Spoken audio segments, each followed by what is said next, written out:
Hi. Good morning. ఈ సెషన్‌లో ఏం డీల్ చేస్తున్నామంటే స్క్రీన్ మీద కనపడుతుంది కదమ్మా! సీఎంఏ ఇంటర్ పేపర్ 10 ఏదైతే ఉందో ఆ పేపర్ 10లో 50% పోర్షన్ డీల్ చేస్తున్నామమ్మా. ఏంటి sir 50% portion? Nothing but audit part అమ్మా. ఆడిట్ పార్ట్ ఏదైతే ఉందో అది నేను డీల్ చేస్తున్నా. ఆడిట్ అంటే ఏంటి? అన్నది క్లియర్‌గా చూద్దాం. దానికన్నా ముందు అసల మనం ఆడిట్ పేపర్ ఎలా డీల్ చేస్తాం? మనం ఆడిట్ పేపర్ డీల్ చేసే విధానం ఏంటంటే అమ్మా, we take the content from ICMA book. ఎందుకంటే ఫస్ట్ రీజన్ ఐసీఎంఏ బుక్ నుంచి ఎందుకు కంటెంట్ తీసుకుంటాం అంటే, మన బుక్ కంటెంట్ ఎక్కడి నుంచమ్మా? ఐసీఎంఏఐ. ద రీజన్ ఏంటమ్మా? బికాస్ వాడు వాల్యుయేషన్ చేసేటప్పుడు కీ కూడా ఎక్కడి నుంచి ఉంటుంది? ఐసీఎంఏ బుక్ నుంచి ఉంటుంది. అలాంటప్పుడు మనం కీలోంచి ఉన్నప్పుడు కీ ఎక్కడి నుంచి వస్తుంది? ఐసీఎంఏ బుక్ నుంచి వస్తుంది. అలాంటప్పుడు మన కంటెంట్ కూడా ఎక్కడి నుంచి ఉండాలి? అక్కడి నుంచే ఉండాలి. అప్పుడు మనకి గుడ్ మార్క్స్ వస్తాయి. ఒక మంచి స్కోర్ రావడానికి ఛాన్స్ ఉంది. Okay sir. నెక్స్ట్ ఏంటి సార్? మన స్ట్రాటజీ ఏంటి?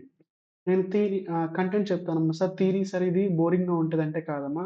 I will make audit very happy and cool class. ప్రశాంతంగా ఎంజాయ్ చేస్తూ వినేటట్టు చేస్తా. మీరు కంగారు పడకండి అసల. చాలా కూల్‌గా ఉంటుంది అండ్ హ్యాపీగా ఉంటుంది. ఎంజాయ్ చేస్తారు.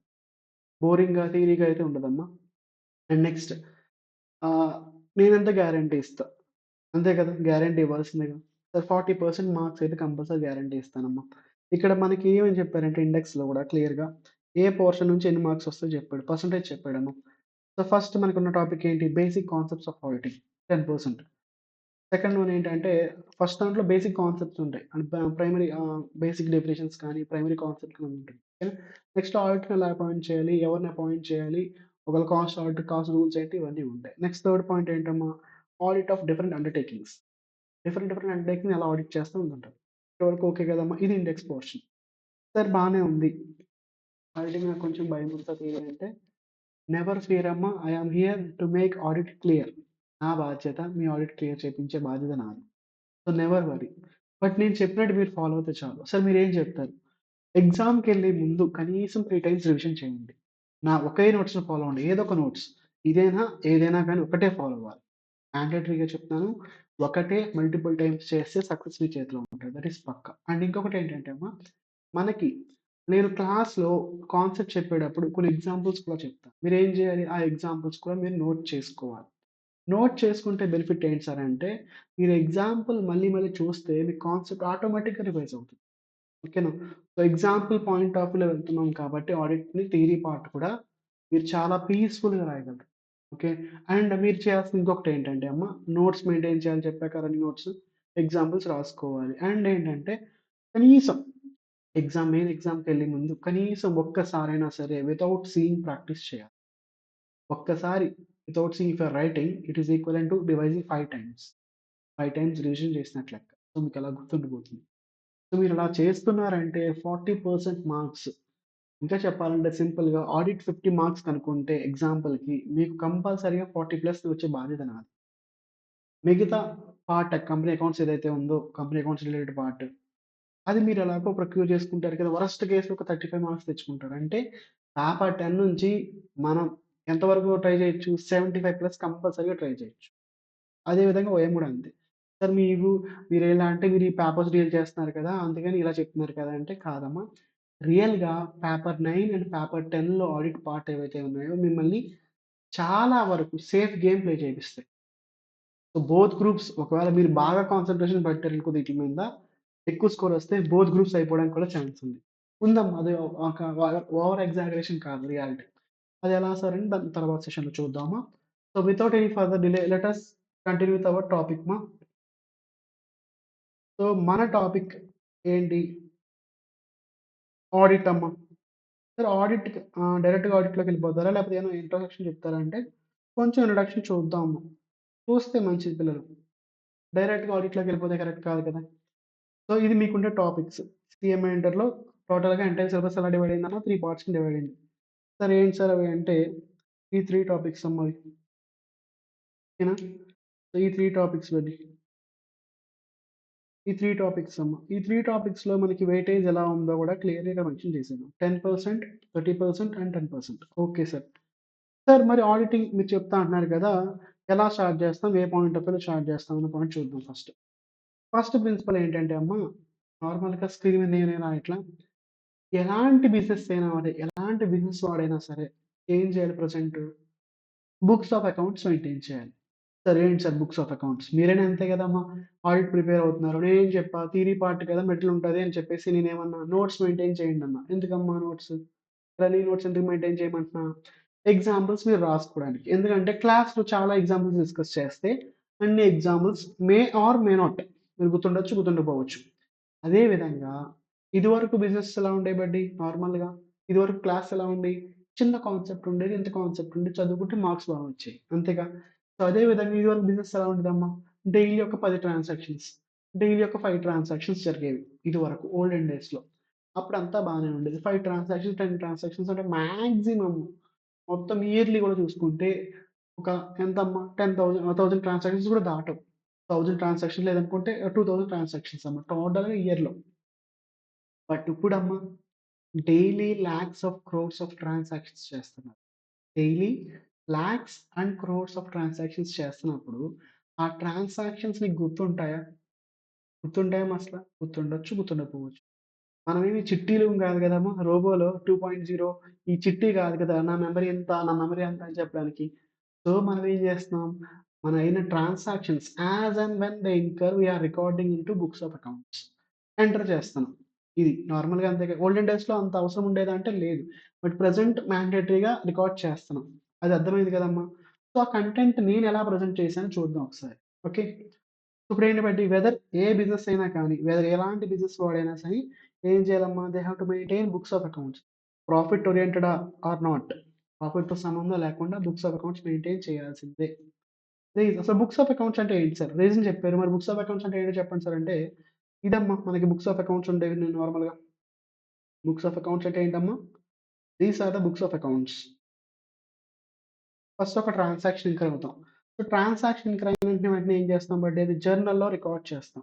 సార్ మీరు మాకు మళ్ళీ అకౌంట్స్ చెప్తున్నారు. మాకు ఆల్రెడీ తెలుసు సార్ అంటే ఫర్ యువర్ రివిజన్ అనుకోండి. ఎందుకంటే మనకి చాలా ఇంపార్టెంట్. ట్రాన్సాక్షన్ ఎక్కడ స్టార్ట్ అవుతుంది? ట్రాన్సాక్షన్ ఎలా ఫ్లో అవుతుంది అన్నది చాలా ఇంపార్టెంట్ అమ్మా. సో, ఫస్ట్ ట్రాన్సాక్షన్ ఇంకర్ అయిన వెంటనే ఏం చేస్తాం బడ్డీ? జర్నల్‌లో రికార్డ్ చేస్తాం. సార్ జర్నల్‌లో ఏమనొచ్చమ్మా? Book of prime entry, book of original entry or book of first entry అనొచ్చు. జర్నల్ నుంచి ట్రాన్సాక్షన్స్ అన్నీ ఎటువైపు వెళ్తాయి బడ్డీ? లెడ్జర్‌లోకి వెళ్తాయి. ఓకేనా? లెడ్జర్‌లోంచి ఏవైతే టోటల్స్ అన్ని టోటల్స్ అకౌంట్స్ ఉంటాయి నార్మల్‌గా. అకౌంట్స్ ఏంటి టోటల్ చేసేస్తాం. ఆ టోటల్స్ దేంట్లోకి తీసుకెళ్తామమ్మా? ట్రయల్ బ్యాలెన్స్‌లోకి తీసుకెళ్తాం. సో, జర్నల్ నుంచి లెడ్జర్, లెడ్జర్ నుంచి ట్రయల్ బ్యాలెన్స్. ట్రయల్ బ్యాలెన్స్ ఎప్పుడైతే టాలీ అయిందో మనం ఏం చేస్తాం? దాని బేస్ మీద ఫినాన్షియల్ స్టేట్‌మెంట్స్ ప్రిపేర్ చేస్తాం. అంతే కదా! సో, ఫినాన్షియల్ స్టేట్‌మెంట్స్ అంటే ఏమేమి ఉండొచ్చు నార్మల్‌గా? అండ్ ఈ ఫినాన్షియల్ స్టేట్‌మెంట్స్ కూడా ఎప్పుడు పడితే అప్పుడు ప్రిపేర్ చేస్తామా? ఎట్ ద ఇయర్ ఎండ్ మాత్రమే అమ్మా. ఎట్ ద ఇయర్ ఎండ్ మాత్రం ప్రిపేర్ చేస్తాం. సార్ ఫినాన్షియల్ స్టేట్‌మెంట్స్ అంటే ఏమేమి ఉండొచ్చు? Manufacturing account, trading account, P and L account, balance sheet, cash flow statement and statement of change and equity. ఇవమ్మా నార్మల్‌గా ఫినాన్షియల్ స్టేట్‌మెంట్స్. కొన్ని కొన్ని టైప్స్‌కి మారుతా ఉంటాయి. బట్ ఇవి మ్యాండేటరీ. అర్థమైంది కదమ్మా! సో, ట్రాన్సాక్షన్ ఎక్కడి నుంచి స్టార్ట్ అవుతుంది బడ్డీ flow? The transaction flow starts from journal, ledger, trail balance and financial statements. ఈ ఫ్లో మ్యాండేటరీ గుర్తుండాలి. Okay. Sir books of accounts అంటే ఏంటో చెప్పారు. బుక్స్ ఆఫ్ అకౌంట్స్ ఎందుకు మెయింటైన్ చేయాలో చెప్పారు. బుక్స్ ఆఫ్ అకౌంట్స్ ఎందుకు మెయింటైన్ చేయాలమ్మా? We are incurring numerous transactions, lakhs and crores of transactions. So, these transactions should be recorded. Record చేస్తేనే మనకు గుర్తుంటుంది. ఫర్ ఎగ్జాంపుల్ నాకు మెమరీ ఎక్కువ కదా అని చెప్పి ఓవర్ యాక్షన్ చేస్తూ డైలీ ఒక లాక్స్ ఆఫ్ 1,00,000 ట్రాన్సాక్షన్ అయింది. అలా 365 లాక్స్ అయింది. 365 లాక్స్ ట్రాన్సాక్షన్ అన్ని నేను గుర్తుపెట్టుకోగలనా? మర్చిపోయానంటే రిస్కీ కదా! సో, ఎందుకు రిస్క్ అన్న పాయింట్ చూద్దాం. ఓకేనా? ఇక్కడికి ఓకే ఉంది కదా బడ్డీ. అసల what is the need? Need కూడా రాసానమ్మ ఇక్కడ. నీడ్ ఏంటమ్మా? నార్మల్‌గా ఇదివరకు ఎలా ఉండేది బడ్డీ స్కోప్ ఆఫ్ బిజినెస్ లెస్ కాబట్టి తక్కువ ట్రాన్సాక్షన్స్ ఉంటాయి కాబట్టి బుక్స్ ఆఫ్ అకౌంట్స్ అవసరం. బట్ ఇప్పుడు స్కోప్ ఆఫ్ బిజినెస్ తక్కువుందా? లాక్స్ ఆఫ్ ట్రాన్సాక్షన్స్ ఎంటర్ అవుతున్నాం. స్కోప్ పెరిగిపోయింది. స్కోప్ పెరిగింది కాబట్టి ఆటోమేటిక్‌గా ఏం చేయాలి బడ్డీ మనం బుక్స్ ఆఫ్ అకౌంట్స్ మెయింటైన్ చేయాలి. అది మ్యాండేటరీ. ఓకేనా? So, we record them in books of accounts as and when they are incurred. ఎప్పుడు పడితే అప్పుడు. ఎప్పుడు ట్రాన్సాక్షన్ అయిందో అప్పుడు రికార్డ్ చేయాలి. మ్యాండేటరీ అమ్మా. అంతేగాని ఈరోజు ట్రాన్సాక్షన్ అయింది కదా! నేను 1 వీక్ తర్వాత రికార్డ్ చేస్తాను అంటే కరెక్ట్ కాదు. Because there is a risk మర్చిపోవచ్చు. బుక్స్ ఆఫ్ అకౌంట్స్ మెయింటైన్ చేస్తున్న పర్పసే లాస్ అవుతుంది. ఓకే. ఇదమ్మా నెక్స్ట్. బానే ఉంది sir. Books of accounts maintain చేయాలన్నారు. అసలు బుక్స్ ఆఫ్ అకౌంట్స్ అంటే ఏంటో చెప్పారు. సో, ఎందుకు మెయింటైన్ చేయాలో చెప్పారు. ఈ బుక్స్ ఆఫ్ అకౌంట్స్ అసలు యూజ్ ఎవరికి? ఎవరెవరికి యూజ్ చేసుకుంటారు? సో, కొంతమంది యూజర్స్ ఉన్నారమ్మా. వాళ్ళు యూజ్ చేసుకుంటారు. ఎవరు సార్ యూజర్స్ అంటే? ఫస్ట్ అమ్మ నార్మల్‌గా మీకు బ్రీఫ్ ఐడియా ఇస్తా. ఫస్ట్ బుక్స్ ఆఫ్ అకౌంట్స్ ఎవరు యూజ్ చేసుకుంటారు? మీకు తెలిసిన పాయింట్ ఆఫ్ వ్యూలో మీరు ట్రై చేయండమ్మా. ఎవరు యూజ్ చేసుకుంటారో చెప్పడానికి ఒకసారి. సో, బుక్స్ ఆఫ్ అకౌంట్స్ ఎవరు యూజ్ చేసుకుంటారు buddy? Who are the users of financial statements prepared by organisation at the year end. ఎవరెవరు యూజ్ చేసుకుంటారమ్మా? సో, నార్మల్‌గా మీ అజంప్షన్ ఏమవ్వచ్చు? బయట వాళ్ళు. అంతేగా అనుకోవచ్చు. కానీ మనం గూడా యూజ్ చేసుకుంటాం. ఫస్ట్ యూజర్ ఎవరంటే అమ్మ, ద ఫస్ట్ యూజర్ ఈస్ ఒకసారి వాయిస్ ఆడిబుల్ ఉందో చూద్దాం బెడ్డీ ఒకసారి. హలో! హలో! ఓకేనమ్మా? Okay.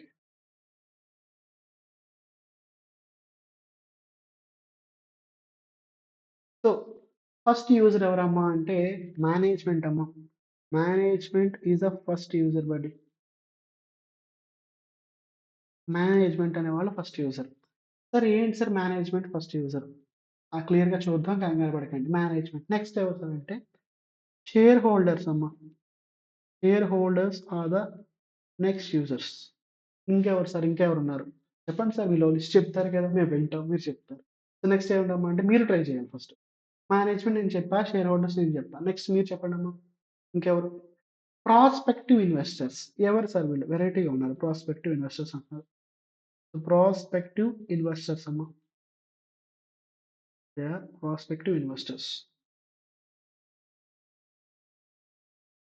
Is the voice audible అమ్మా? సో, చెప్పండి పిల్లలు voice audible? Okay. Hello!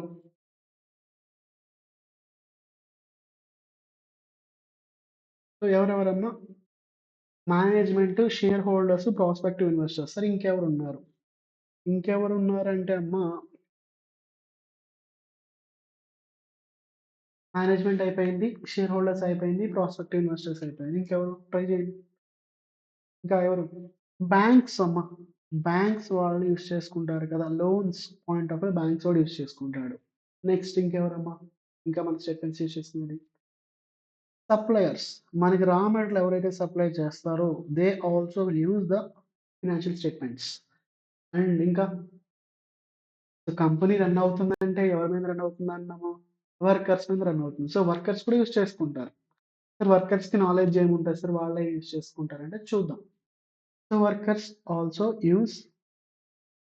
Workers కూడా యూజ్ చేసుకుంటారు. ఓకే. ఇంకా చాలా మందుంటారు. బట్ ఒక 6 ఇంపార్టెంట్ పార్ట్స్ అమ్మా ఇవి. సో, యూజర్స్‌లో 6 మెంబర్స్ ఉన్నారు. ఎవరమ్మా వాళ్ళు? Management, share holders, prospective investors, banks, suppliers and workers. టోటల్‌గా 6 యూజర్స్. సార్ మేనేజ్‌మెంట్ ఏ విధంగా యూజ్ చేసుకుంటారు? మేనేజ్‌మెంట్ అనేవాడు ఎవరైతే ఉన్నారో they take the use of financial statements whether to run the business are shut down the business. Business continue చేయాలా? Shut down చేయాలా? Close చేసేసుకోవాలా?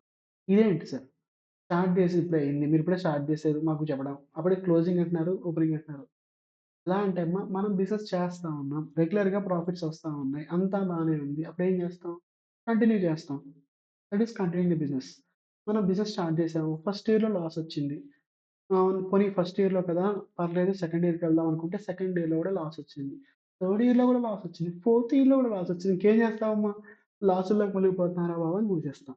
So, financial స్టేట్‌మెంట్‌లో వచ్చే result బట్టి ప్రాఫిట్ ఎక్కడ ఉంటుందమ్మా? పి అండ్ ఎల్ అకౌంట్‌లో ఉంటుంది. ఆ పి అండ్ ఎల్ అకౌంట్‌లో ప్రాఫిట్ వచ్చింది అంటే నేను కంటిన్యూ అవుతా. లేదు లాస్ వస్తుందంటే ఆలోచిస్తా. రిస్క్ పెరిగిపోతుంది. లాస్ వస్తుంది. నేనేం చేయాలి? మూసేయాలా? కంటిన్యూ అవ్వాలా? అనే డెసిషన్‌లోకి వెళ్తా. సో, మేనేజ్‌మెంట్ ఫస్ట్ యూజర్ వాడేం చేస్తున్నాడు? P and L account financial స్టేట్‌మెంటే కదా! ఆ ఫైనాన్షియల్ స్టేట్‌మెంట్ తీసుకొని బిజినెస్ కంటిన్యూ చేయాలా? లేదా? కంటిన్యూ అయితే బెనిఫిట్టా? క్లోజ్ చేస్తే బెనిఫిట్టా? అలా చేస్తాడు. నెక్స్ట్ ఏమని చెప్పా? Share holders. షేర్ హోల్డర్స్ అంటే ఎవరమ్మా? ఎవరైతే వాళ్ళ మనీ మన యొక్క క్యాపిటల్‌లో ఇన్వెస్ట్ చేశారో, షేర్స్ పర్చేజ్ చేశారో వాళ్ళు.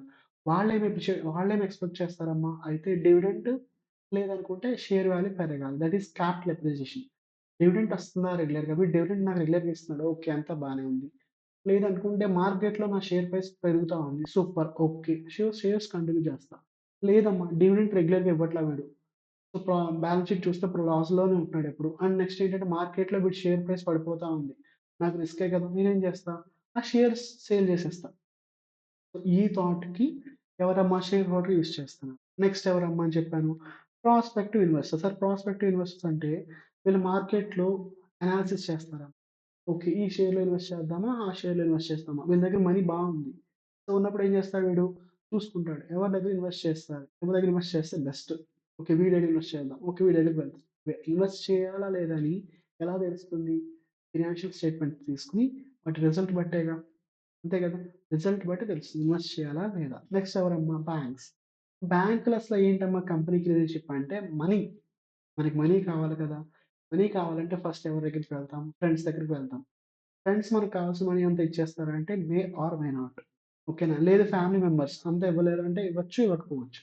బట్ బ్యాంక్ ఎంత మనీ కావాలంటే అంత మనీ ఇస్తాడు వాడు. ఓకే. బట్ ఏంటి కొన్ని రూల్స్‌కి అప్లై చేయాలి. సార్ రూల్స్ అంటే ఏంటి? వాడు అడుగుతాడు క్లియర్‌గా. మీ 3 years previous 3 years financial statements తీసుకురండి అంటారు. అంతేగా.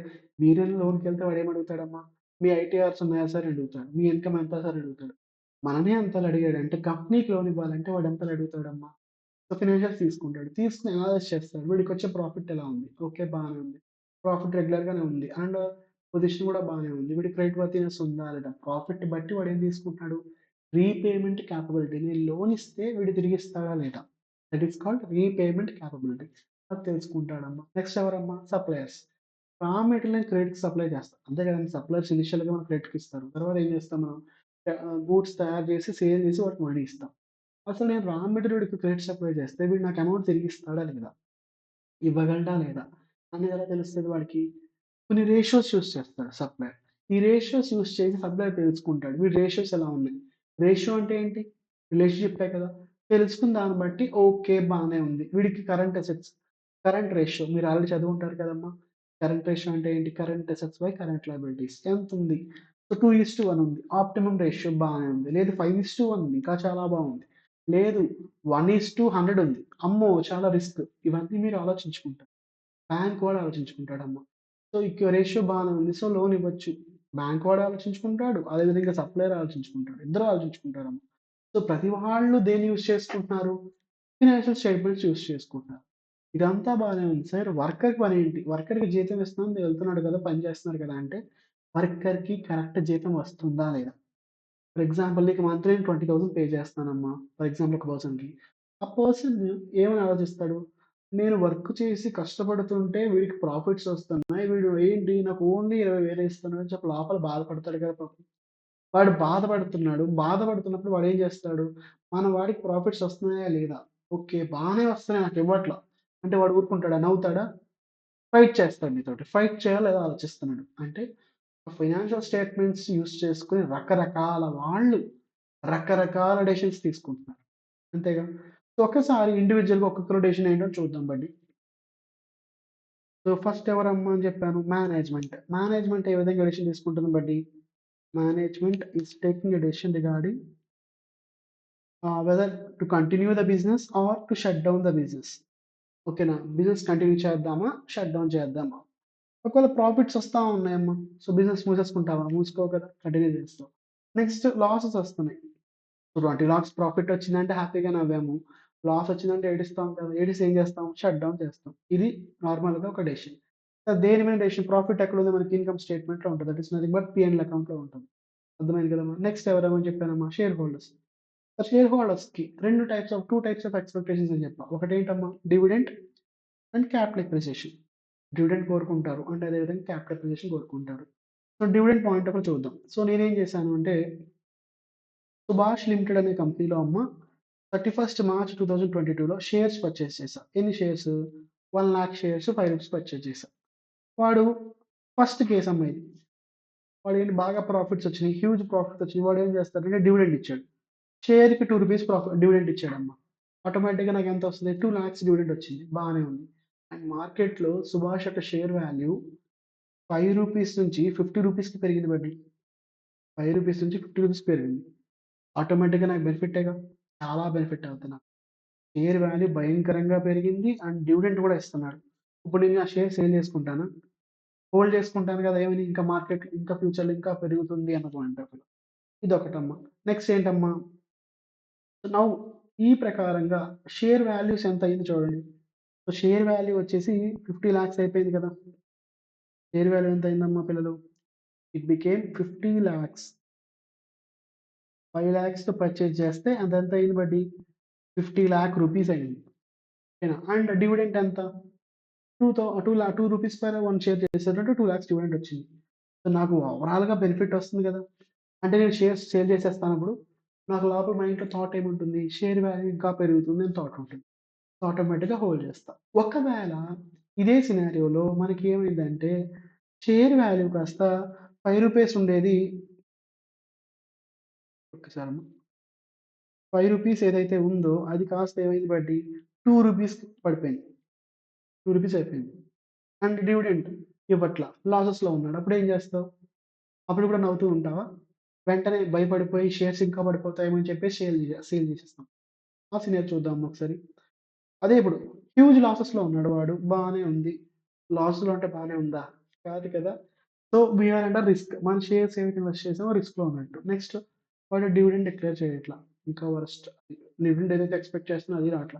అండ్ మార్కెట్‌లో షేర్ ప్రైస్ పడిపోయింది. నేను పర్చేజ్ చేసినప్పుడు 5 ఇది కాస్త 2 అయిపోయింది. ఇప్పుడు నా పొజిషన్ ఏంటమ్మా? నేను ఇన్వెస్ట్ చేసిందేమో 5,00,000 అయితే దాని యొక్క మార్కెట్ వాల్యూ ఎంత అయిపోయింది? 2,00,000 అయిపోయింది. అంటే నాకు భయమేస్తది గదా! ఇప్పుడు నేనేం చేస్తా ఆటోమేటిక్‌గా I will sell them immediately అంతేగా? సేల్ చేసేస్తా ఇమ్మీడియేట్‌గా. ఇదొక scenario share holder point of view. అర్థమైంది కదా buddy? So, financial statements use చేసుకొని hold the shares or to sell the shares. Next user గురించి మాట్లాడదాం. నెక్స్ట్ ఎవరిదమ్మా? ప్రాస్పెక్టివ్ ఇన్వెస్టర్ అని చెప్పా. అంటే based on the financial statements వాళ్ళేం చేస్తారు బడ్డీ? ఇన్వెస్ట్ చేయాలా? ఇన్వెస్ట్ చేయకూడదా? డెసిషన్ తీసుకుంటారు. ఓకేనా? సో, బట్ ఈ డెసిషన్ ఇన్వెస్ట్ చేయాలా? ఎలాంటి మనకి ఇన్ఫర్మేషన్ కావాలి? సర్టెన్ ఇన్ఫర్మేషన్ కావాలి. ఏంటమ్మా ఇన్ఫర్మేషన్? షేర్స్ యొక్క ప్రాఫిట్ మన యొక్క బిజినెస్ యొక్క ప్రాఫిటబిలిటీ ఏంటి? ఇప్పుడు బిజినెస్ చేస్తున్నాడు. ప్రాఫిట్‌లో ఉన్నాడా? లేకపోతే లాసెస్‌లో ఉన్నాడా? ప్రాఫిటబిలిటీ ఎలా ఉంది అని చూసుకుంటారు. నెక్స్ట్ ఏంటమ్మా? మేనేజ్‌మెంట్ ఎవరైతే ఉన్నారో వాళ్ళు కరెక్ట్ మేనేజ్‌మెంటా? కాదా? కరెక్ట్ మేనేజ్‌మెంటా లేదా? జెన్యూన్ మేనేజ్‌మెంటా లేదా? ఓకే. వాళ్ళ మీద ఏమైనా నెగెటివ్ టాక్ ఉందా లేదా? ఇవన్నీ తెలుసుకుంటా. నెక్స్ట్ ఏం చేస్తా? రెగ్యులర్‌గా డివిడెండ్ పే చేస్తాడా లేదా? ఇవన్నీ అనలైజ్ చేసుకొని ఇన్వెస్ట్ చేయాలా? లేదా? అని డెసిషన్ తీసుకుంటా. రెగ్యులర్‌గా మంచిగా ఉన్నాడు. మంచి మేనేజ్‌మెంట్ ఉంది. మంచిగా ఉన్నారు. ఆ మేనేజ్‌మెంట్ కూడా కార్పొరేట్ సోషల్ రెస్పాన్సిబిలిటీ ఇవన్నీ చేస్తా ఉన్నారు. అంటే మార్కెట్‌లో మంచి పేరుంది అన్నప్పుడు నేనేం చేస్తా? నేను ఈజీగా ఇన్వెస్ట్ చేస్తా. ఎందుకంటే వాళ్ళకున్న మంచి పేరుకి షేర్ వాల్యూ భయంకరంగా పెరుగుతుంది. గుడ్ విల్ ఉంది కాబట్టి. సో, దీన్ని బట్టి ఐయామ్ గెట్టింగ్ ఎ థాట్. దేన్ని యూజ్ చేసుకుంటున్నా? అగైన్ మళ్ళీ అదే మాట. ఏంటమ్మా? ఫినాన్షియల్ స్టేట్మెంట్స్ యూజ్ చేసుకుంటున్నా. అంతేగా? సార్ బానే ఉంది. 3 యూజర్స్ గురించి చెప్పారు. నెక్స్ట్ ఇంకే యూజర్ గురించి చెప్తారంటే, చూద్దాం ఒకసారి యూజర్ ఏంటమ్మా next user banks. Sir banks ఏంటి సార్ అసల? బ్యాంక్స్ ఏ విధంగా అని చెప్పానమ్మా మీకు. We use the financial statements to assess repayment capability. మన రీపేమెంట్ కేపబిలిటీ ఉందా? లేదా? బ్యాంక్ వాడు మనకు లోన్ ఇస్తే, మనం టైమ్‌కి ఈఎంఐ పే చేస్తామా? లేదా? అని చెప్పి అసెస్ చేసుకోవడానికి వాడికి కావాల్సినయి ఫినాన్షియల్ స్టేట్మెంట్స్. ఓకే. సో, మనం అప్లికేషన్ పెట్టాం. లోన్ అప్లికేషన్ పెట్టాం. లోన్ అప్లికేషన్ పెడితే వాడేమంటాడు? సార్ మాకు లోన్ అప్లికేషన్ ఇచ్చారు కదా! దీంతో పాటు నాకు కొన్ని స్టేట్మెంట్స్ కూడా తీసుకురండి సార్. మీ డీటెయిల్స్ తీసుకురండి సార్ అంటాడు. మనని పర్సనల్‌గా మనం అడిగితే వాడంటాడు. కంపెనీని ఏం అడుగుతాడమ్మా? ఐటీఆర్‌లు ఉన్నాయా? మీ ఫైనాన్షియల్ రిటర్న్స్ ఉన్నాయా? యాన్యువల్ రిటర్న్స్ ఉన్నాయా? తీసుకురండి అంటాడు. తీసుకొచ్చిన తర్వాత వాడు కాలిక్యులేట్ చేసుకుంటాడు. కాలిక్యులేట్ చేస్తే ఓకే. బానే ఉంది. వీడికొచ్చే ప్రాఫిట్ ఇంత. ఓకే. ప్రాఫిట్‌లో సగం అమౌంట్ పక్కన పెట్టేసినా, మిగతా అమౌంట్ నా ఈఎంఐకి సరిపోతుందా? లేదా? అని అసెస్ చేస్తాడు. ఫర్ ఎగ్జాంపుల్ కంపెనీకొక పర్ మంత్ పర్ యానమ్ ఎంతొస్తుందంటే 20,00,00,000 ప్రాఫిట్ వస్తుందమ్మా. ప్రాఫిట్ వస్తే సగం అమౌంట్ పక్కన పెట్టేసాడు. ఫర్ ఎగ్జాంపుల్ రిస్క్ ఎందుకని చెప్పేసి 10,00,00,000 మిగిలింది బ్యాలెన్స్. ఆ 10,00,00,000 నా ఈఎంఐ ఫర్ ఎగ్జాంపుల్ నా ఈఎంఐ ఎంత అంటే 50,00,000 అనుకుందాం. అమౌంట్ హ్యూజ్ అమౌంట్‌లో తీసుకున్నాం. ఈఎంఐ 50,00,000 వచ్చిందనుకుంటే, సో వీడికొచ్చిన ప్రాఫిట్ బానే ఉంది. సో నా ఈఎంఐ పే చేయగలడు. సూపర్. సో లోన్ ఇద్దాం వీడికనుకుంటాడు. అంతేగా? లేదు. నాకొచ్చే ప్రాఫిట్ ఎంత అంటే, నాకొచ్చే ప్రాఫిట్ 1,00,00,000 అమ్మా. ఓకేనా? అండ్ నేను బ్యాలెన్స్ పక్కన పెట్టేస్తే మిగతా బ్యాలెన్స్ ఎంతన్నా 50,00,000 అన్నా. నా ఈఎంఐ ఒకవేళ 70,00,000 వచ్చింది. ఈఎంఐ బ్యాంక్ వాడికి ఈఎంఐ నేను ఎంత కట్టాలి? 70,00,000 వచ్చింది. అప్పుడు రిస్క్‌లో ఉన్నట్టేగా? చాలా రిస్క్‌లో ఉన్నట్టే కదమ్మా! అసలు యాక్చువల్ అమౌంటే 1,00,00,000 అయింది ఇన్‌కమ్ ఎర్న్ చేసాడు. బట్ రీపేమెంట్ చేసేది మనకి ఈఎంఐ 70,00,000 వచ్చింది. ఒకవేళ ఫ్యూచర్‌లో వీడికి మరీ లాస్ తక్కువొస్తే దగ్గరగా ఉన్నాడు. అలా కాకుండా ఒక 100,00,00,000, 10,00,00,000 సంపాదిస్తున్నాడంటే రిస్క్ తక్కువ. అంతే. సో, అనలైజ్ చేసుకుంటున్నాడు. అసలు ఇవ్వచ్చా? ఇవ్వకూడదా లోన్? లోన్ ఇస్తే రిస్క్ ఉందా? లేదా? ఇవన్నీ ఆలోచించుకోవడానికి ఏం యూజ్ చేసుకుంటున్నారు again? They are using again financial statements use చేసుకుంటున్నారు పిల్లలు. ఓకేనా? సూపర్ సార్ బానే ఉంది. నెక్స్ట్ ఏంటి సార్? నెక్స్ట్ ఎవరు సార్? దానికి ముందు చూసుకుందాం. ఒక సినారియో చూసుకుందాం. ఇక్కడ ఎగ్జాంపుల్ రాసాను. So, they got information about the entity. Subhash limited గురించి చూసుకున్నారు క్లియర్‌గా. ఎర్నింగ్స్ ఏంటని చూసుకున్నారు. గుడ్ అమౌంట్ ఆఫ్ ప్రాఫిట్స్ వస్తున్నాయి. అంతా బానే ఉంది. ఏంటమ్మా లోన్ అప్లికేషన్ 5,00,00,000 పెట్టాడు మనవాడు. అండ్ ప్రాఫిట్ పర్ యానమ్ 3,00,00,000 పెట్టాడు. ఓకే. అండ్ లోన్ శాంక్షన్ చేయాలా లేదా? లోన్ అమౌంట్ ఏమో 5,00,00,000 ప్రాఫిట్ వచ్చేది 3,00,00,000 బట్ ఈఎంఐ ఇంకా తక్కువ ఉంటుందిగా. సో, నేనేం చేస్తా? I will sanction the loan. There is no issue అని చెప్పి లోన్ శాంక్షన్ చేస్తా. ఓకేనా. నెక్స్ట్ వాడికొచ్చే అమౌంటే ఎంత?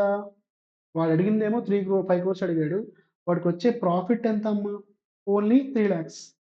అప్పుడు నాకు రిస్క్ ఉన్నట్టా లేదా? రిస్క్ భయంకరంగా ఉన్నట్టు పిల్లలు.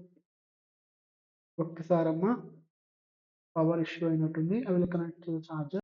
ఓకే అమ్మా. లెట్ అస్ కంటిన్యూ అమ్మా. సో, పవర్ ఇష్యూ వల్ల నేను చార్జర్ కనెక్ట్ చేశాను. సో, లోన్ ఇవ్వాలా? ఇవ్వకూడదా? దేని మీద తెలుస్తుంది? నీకొచ్చే ప్రాఫిట్ బట్టి. ఆ ప్రాఫిట్ మళ్ళీ ఎక్కడి నుంచుందమ్మా? సో, ప్రాఫిట్ మళ్ళీ ఎక్కడ బట్టి? ఫినాన్షియల్ స్టేట్‌మెంట్స్ చూసుకుంటున్నా. ఓకేనా. నేను ఫినాన్షియల్ స్టేట్‌మెంట్స్ చూసుకుంటున్నా బడ్డీ. సో, మీకు అర్థమైంది కదమ్మా! సో, ఇది ఒక యూజర్. నెక్స్ట్ యూజర్ ఎవరు సార్? నెక్స్ట్ హీరో ఎవరంటే మనకి యూజ్ చేసేవాడు సప్లయర్స్. చెప్పాగా. మనకి రా మెటీరియల్ సప్లై చేయాలా? లేదా? ఫర్ ఎగ్జాంపుల్ ఏం చేస్తారు బడ్డీ వాళ్ళు? They use the financial statements to assess whether raw material can be supplied on credit or not. క్రెడిట్‌కి సప్లై చేయొచ్చా? లేదా? అని తెలుస్తది వాళ్ళకి. They get an idea that whether to supply credit or not. క్రెడిట్‌కి ఇవ్వచ్చా? లేదా? ఇస్తే నాకు రిస్క్ ఉందా? లేదా? సో, ఎలా అమ్మా? వాడేం జేస్తాడంటే మన supplier they use ratio analysis. Ratios అంటే మీకు తెలుసు అనే దాంట్లోతో నేను వెళ్తున్నా.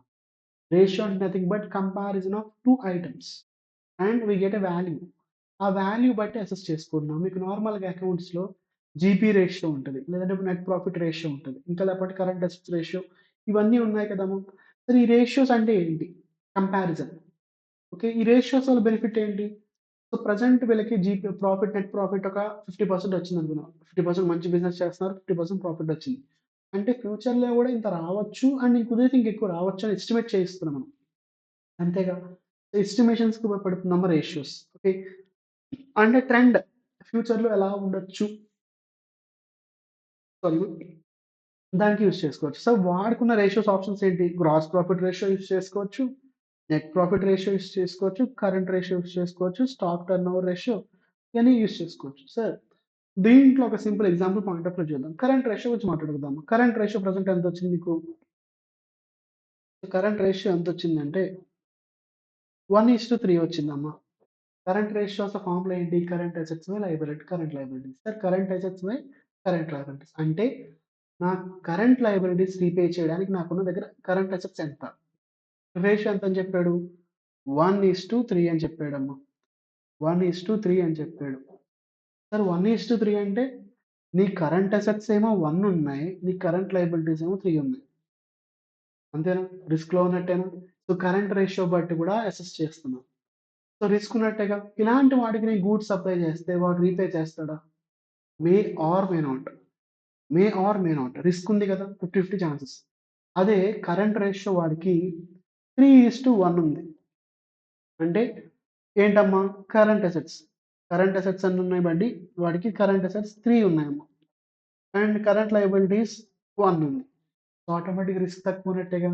So, there is a high probability that he will repay my amount. Risk తక్కువుందిగా. సో, ఆటోమేటిక్‌గా నేను సప్లై చేయొచ్చు వీడికి గూడ్స్ అనే అసెస్‌మెంట్ నాకు తెలుస్తుంది. ఈ అసెస్‌మెంట్ తెలియడానికి మనం యూజ్ చేసేదేంటి? మళ్ళీ చెప్తున్నాము. ఏంటమ్మా అంటే మన financial statements. We are using the financial statements. ఓకేనా?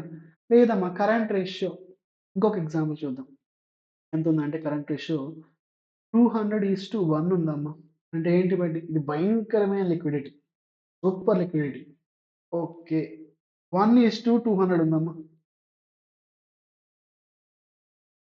దీన్ని బట్టి కరెంట్ రేషియో 1:1 ఆహ్, ఒక్క నిమిషం అండి. 1:200 ఉంది. రిస్క్ తక్కువేగా. చాలా తక్కువ. తక్కువ. భయంకరంగా రిస్క్‌లో ఉన్నట్టు. ఎందుకు బడ్డీ రీజన్? వాడి దగ్గరున్న కరెంట్ అసెట్స్ ఏమో 1 అయితే కరెంట్ లయబిలిటీస్ 200 ఉన్నాయి. అంటే రూ. 200 పే చేయడానికి వాడి దగ్గర రూ. 1 ఉంది. అది కరెక్టా? రిస్క్ ఎక్కువే కదా! చాలా రిస్క్ కదా! సో, మనం వాళ్ళకిస్తామా అంటే ఇవ్వం. సో, మళ్ళీ యూజ్ చేసేదేంటి?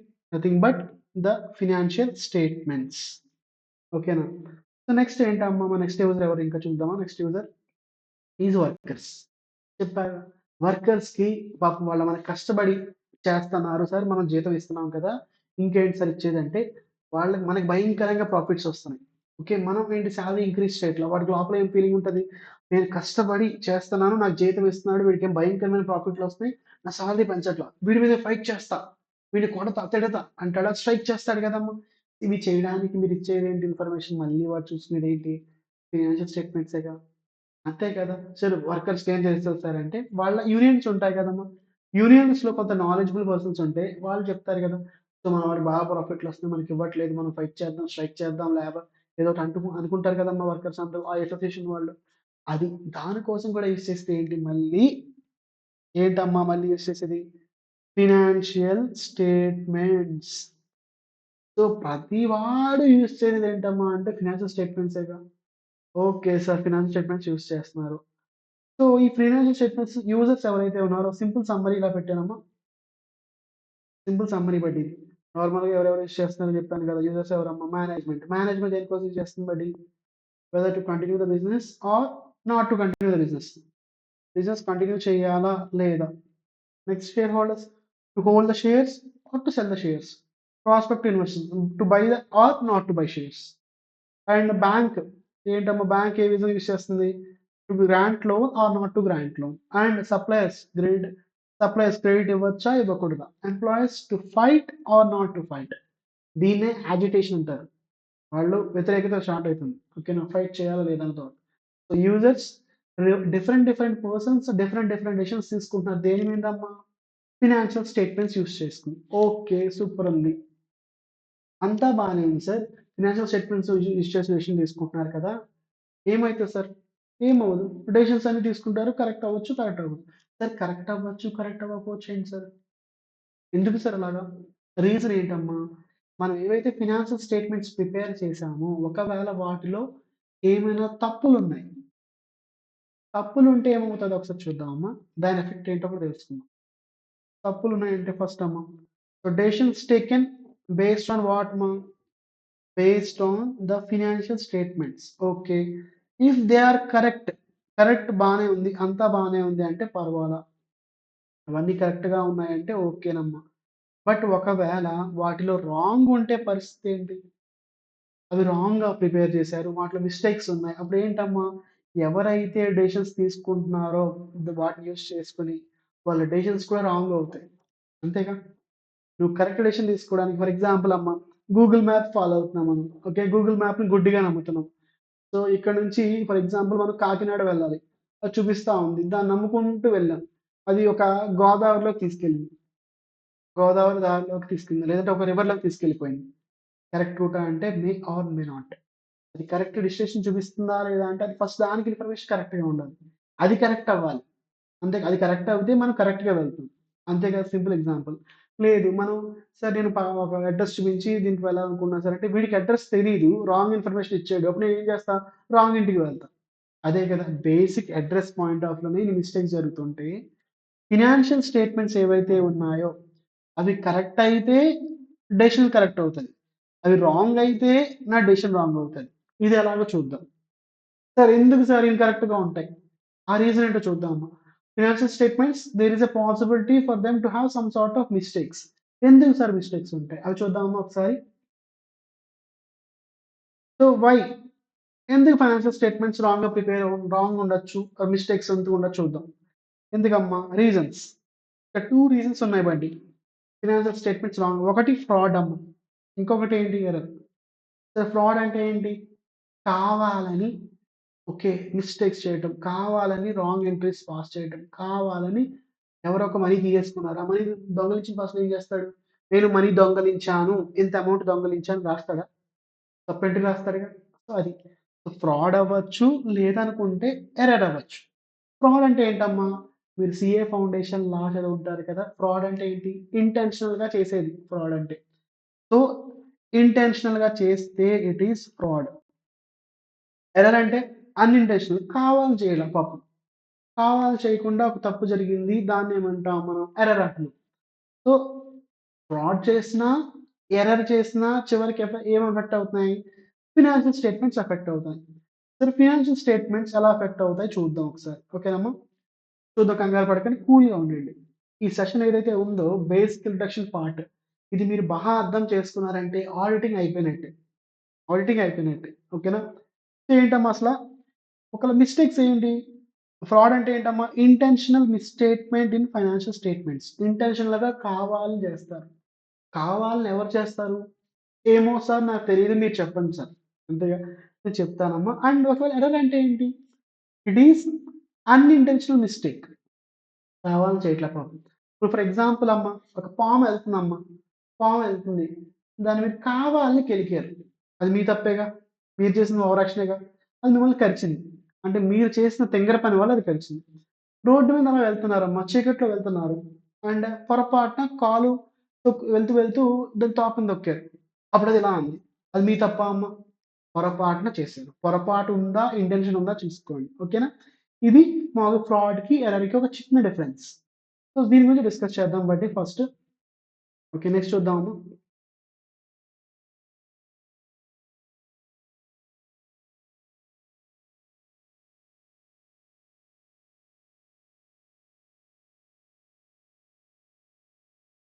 ఓకే. స్క్రీన్ విజిబుల్‌గా ఉంది కదా! బడ్డీ బానే ఉంది కదా! Okay. Next.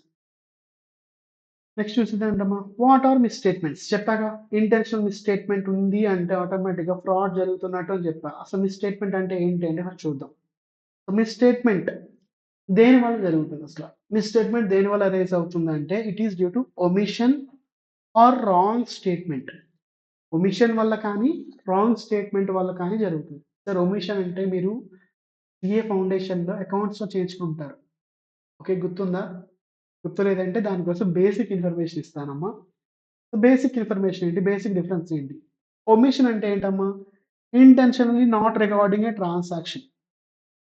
Intentionally not recording a transaction. For example so sale ఎంత చేశాడు బడ్డీ? 5 క్రోర్స్ చేశాడు sale. But we haven't recorded such sale transaction books of accounts. Record చేయలా మర్చిపోయాడు. ఓకే. లేదనుకుంటే కావాలనో చేయలా. ఏదో ఒకటి రీజన్. ఒమిషన్ అయింది. ఒమిట్ అయింది. నెక్స్ట్ ఏంటమ్మా? Wrong statement. రాంగ్ స్టేట్‌మెంట్ అంటే ఇది ఏంటి? ఈ 5 క్రోర్స్ నేను రాసానా? రాయలేదా? రాయలా. ఇక్కడేంటమ్మా? 5 క్రోర్స్ సేల్ ట్రాన్సాక్షన్ జరిగితే నేను దాన్ని ఏ విధంగా రాసా? 5 లాక్స్ కింద రాసా. ఇట్ ఈస్ వాట్ మా? It is wrong statement. రాసాను బట్ తప్పుడుగా రాసా. ఇక్కడేంటి? అసలు రాయలా. సో, మన మిస్‌స్టేట్మెంట్స్ అవ్వడానికి 2 కారణాలు అవ్వచ్చు బడ్డీ. ఏంటి బడ్డీ ఒకటి ఒమిషన్ అవ్వచ్చు, రాంగ్ స్టేట్‌మెంట్ అవ్వచ్చు. ఒమిషన్ అంటే మొత్తానికి మర్చిపోవటం. లేదా రాంగ్ అంటే మొత్తానికి డిఫరెంట్‌గా రాయటం. ఓకేనా? అర్థమైందా ఇప్పటికొకసారి? ఒక్కసారి ఒక 5 మినిట్స్ బ్రేక్ తీసుకుందాము. అప్పుడే వచ్చేద్దాం.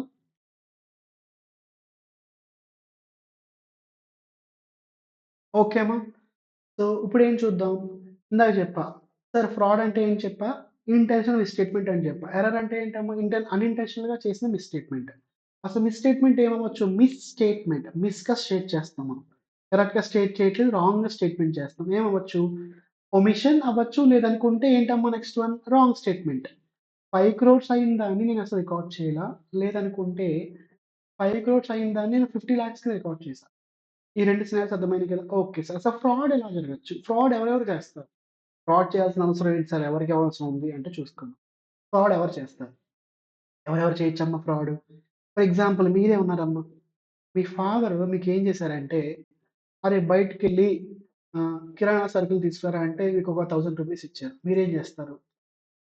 డాడీ లిస్ట్ ఇచ్చాడు. ఓకేనా? లిస్ట్ ఇస్తే ఆ లిస్ట్ పట్టుకొనెళ్ళి అక్కడికి వెళ్లారు.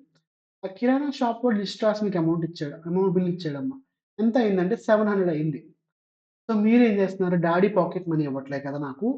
సో, దీన్ని కొంచెం ఈ రూ. 300 మిస్‌అప్రోప్రియేట్ చేయాలి. ఎలా చేయాలి అని ఆలోచిస్తారు. ఎలాగా? ఎలాగా? అని చెప్పేసి డాడీ ఇచ్చిన బిల్లుంది. షాపోడు ఇచ్చిన బిల్లుంది. సో, నా ఫ్రెండ్ వాడి హెల్ప్ తీసుకొని కొత్త బిల్ రాయిపిస్తా. అమౌంట్‌లన్నీ మార్పిచ్చేస్తా. ఫైనల్‌గా ఒక రూ. 200 లేపేస్తా. డాడీకి రూ. 100 మిగిలినది ఇచ్చేస్తా. ఓకే. బానే ఉంది. డాడీ పాపం నిన్ను నమ్ముతాడమ్మా. సో, ఆటోమేటిక్‌గా నమ్మకం కలిగిన చోట ఫ్రాడ్ చేస్తారు గదా! సో, ఎవరెవరు ఫ్రాడ్ చేయొచ్చు? సో, ఫ్రాడ్ ఇలా జరుగుతుంది. ఎవరెవరు ఫ్రాడ్ చేయొచ్చు చూద్దాం. So, who can make fraud అమ్మా? So, there are 2 ways 2 people can do fraud అమ్మా. ఎవరమ్మా అంటే వాళ్ళు సరేమ్మా. So, 2 people can make fraud. ఎవరు buddy? First scenario fraud by employee. అంతే కదమ్మా! ఎంప్లాయీ ఫ్రాడ్ చేయొచ్చు. ఎలా చేయొచ్చు అనే దాన్ని చూద్దాం. నెక్స్ట్ ఏంటి? Fraud by management. ఇది ఫ్రాడ్ చేయడానికి ట్రైనింగ్ కాదమ్మా. ఫర్ ఎగ్జాంపుల్ మీరు ఫ్రాడ్ చేసే ట్రైనింగ్ కాదిది. ఫ్రాడ్ ఎవరెవరు చేయొచ్చు, ఎలా చేసుంటాడు అని చెప్పడానికి మాత్రమే. అంతేగాని here it is not a training to do fraud. You don't take in a wrong sense. కరెక్ట్‌గానే చెప్తున్నాను. ఫ్రాడ్‌ని ఎలా కనిపెట్టాలి అంటే ఫస్ట్ ఫ్రాడ్ ఎవరు చేస్తారో తెలియాలి. ఎలా చేస్తారో తెలియాలి కదమ్మా! సో చూసుకుందాం. ఓకే. So, fraud employee. ఎందుకమ్మా అంటే ఎంప్లాయీ ఫ్రాడ్ అంటే ఎంప్లాయీ ఇన్వాల్వ్ అయిన ఫ్రాడ్. ఓకే సార్ అర్థమైపోయింది. Super sir. నెక్స్ట్ ఏంటమ్మా? మేనేజ్మెంట్ ఫ్రాడ్ అంటే మేనేజ్మెంట్ ఇన్వాల్వ్ అయిన ఫ్రాడ్. అయిపోయిందా? అయిపోయింది. కానీ ఎలా చేస్తారో తెలియాలి కదా! సో, ఎంప్లాయీ ఫ్రాడ్ చేస్తే ఎలా చేస్తాడు అన్న పాయింట్ చూద్దాం. ఓకేనా? So, employee fraud. రీజన్ చూడండి. ఇక్కడ రీజన్ రాసాను. వాడెలా చేస్తాడో చూస్తాం. పాపం ఎంప్లాయీస్ బాగా కష్టపడుతున్నారు. కష్టపడుతున్నప్పుడు మీరు జీతాలు సరిగ్గా ఇవ్వట్లేదమ్మా. మీరిచ్చే జీతాలు వాళ్ళకి సరిపోవట్లేదు. వాళ్ళేం జేస్తారు? ఏదో విధంగా ఎక్స్‌ట్రా అమౌంట్ చూసి other source of income check చేసుకుంటారు. ఎలాగా? బయటికెళ్ళి వర్క్ చేస్తారా? నువ్విక్కడే వర్క్ చేపిస్తున్నావు. 8 గంటలు వర్క్ చేపిస్తున్నావు. సాలరీ కరెక్ట్‌గా ఇవ్వట్లే. 8 అవర్స్ చేపిచ్చి. అప్పుడేం జేస్తాడు? ఇక్కడేం జేయాలి? ఇక్కడేదో నేను క్యాష్ క్రియేట్ చేసుకోవాలని చూస్తాడు. ఆ! క్రియేట్ అయింది. అదిగో ఆ కార్నర్‌లో నాకేదో దొరుకుతుందని జెప్పి వాడెళ్లి తీసుకుంటాడు. ఎలా తీసుకుంటాడు? సో, నా 2 ఆప్షన్స్ ఏంటమ్మా? ఒకటి cash defalcation. Second one assets misappropriation. First one ఏంటమ్మా? Cash defalcation. Second one assets misappropriation. So, cash defalcation అంటే ఏంటి? ఇంకో నేమ్ ఏంటమ్మా? Defalcation of cash, misappropriation of assets. మరి ఇవి ఎలా చేస్తారు అని చూద్దాం. ఫస్ట్ వన్ ఏంటమ్మా? ఫస్ట్ వన్ చాలా ఇంపార్టెంట్ అమ్మా. ఓకే. ఇది మనకి బాగా సింక్ అవుతది. ప్రాక్టికల్‌గా చూసుకుందాం. ఓకే.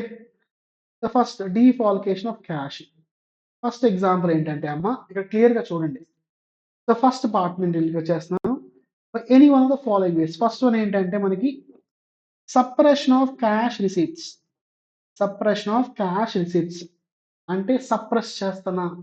వచ్చిన ఫర్ ఎగ్జాంపుల్ నువ్వు ఒక ఎంప్లాయీ అమ్మ. నువ్వు ఒక కంపెనీలో బిజినెస్ నేనే ఒక ఎంప్లాయీ. నేను ఒక బిజినెస్‌లో ఎంప్లాయీని చేస్తున్నాను. అండ్ నేను కౌంటర్‌లో ఉంటాను. కౌంటర్‌లో ఉంటే నేను ఆటోమేటిక్‌గా కిరాణా షాప్‌లో కౌంటర్‌లో ఉన్నాను. ఏం చేయొచ్చు నేను? ఏ విధంగా చేయొచ్చు చూడండి ఒకసారి. ఫర్ ఎగ్జాంపుల్ రాజు అనే పర్సన్ వచ్చాడు. ఇంత అమౌంట్ ఇంత ఇన్ని గూడ్స్ కావాలి అని చెప్పి క్యాష్ ఇచ్చాడు. ఓకే. రూ. 1000 ఇచ్చాడు. రాసాను. వేరే పర్సన్ వచ్చాడు. రూ. 10,000 అడిగి అమౌంట్ ఇచ్చే రూ. 10,000 బిల్ చేసి అమౌంట్ ఇచ్చి వెళ్ళాడు. వీళ్ళు ఇచ్చి వెళ్ళిపోతున్నారు. సరదాగా వెళ్ళిపోతారా? ఇన్వాయిస్ అడుగుతారు కదా! మాకు ఒక ఏంటి రిసిప్ట్ ఇవ్వండి అంటారు. క్యాష్ రిసిప్ట్ ఇవ్వండో ఏదో అడుగుతారు. నాకు బిల్ కావాలని అడుగుతారు. బిల్ కావాలని అడిగినప్పుడు నేను ఏ విధంగా గేమ్ ఆడొచ్చు? నేను కౌంటర్‌లో ఉన్నాను. ఓనర్ లేడు. గుర్తుపెట్టుకోండి. నేను కౌంటర్‌లో ఉన్నా, ఓనర్ లేడు. ఓకే. సో, నాకు ఓనర్ సరిగ్గా జీతం ఇవ్వట్ల. టైంకి సాలరీ ఇవ్వడు. నాకు లోపల మండుతుంది. సాలరీ ఏమో కావాలి. మ్యాండేటరీ కావాలి. ఓకేనా? నాకు డబ్బులు అర్జెంట్‌గా అవసరం. ఏం చేస్తా? సో, ఫర్ ఎగ్జాంపుల్ ఫస్ట్ ఒకడొచ్చాడు రూ. 1000 కదా! బిల్ కావాలని అడుగుతాను. ఒరేయ్ కొండ రూ. 1000 బిల్ అడుగుతున్నావు. నీ తలకాయ అని చెప్పేసి నేను లోపల బాధపడిన, ఓకే సార్ ఇస్తాను సార్ అని చెప్పేసి ఆ బుక్ తీసుకుంటా. ఓకేనా? బుక్ తీసుకొని పైన అమౌంట్ రాస్తా. ఏమని రాస్తా? రూ. 1000 అని రాస్తా. నార్మల్‌గా బిల్ బుక్స్ ఎలా ఉంటాయమ్మా? మెయిన్ ఒరిజినల్ కాపీ ఉంటది. కార్బన్ కాపీ పెట్టి కింద బిల్ ఉంటుంది. అంతేగా డూప్లికేట్ కాపీ.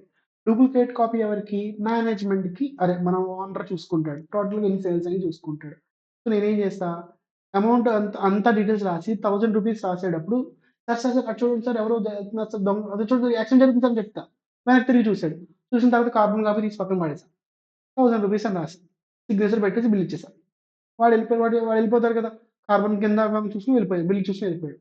తర్వాత ఏం చేస్తా? కార్బన్ పేపర్ మళ్ళీ అక్కడే పెడతా. పెట్టి ఏం చేస్తా? అక్కడ రూ. 1000 దగ్గర సోల్డ్ అమౌంట్ అని చెప్పి ఏం రాస్తానమ్మా అంటే 800 రాస్తా. సో, రూ. 200 జేబులో పెట్టేసుకున్నాక, ఇలా నేను రెగ్యులర్‌గా చేస్తా ఉంటా. రెగ్యులర్‌గా చేస్తా ఉంటా.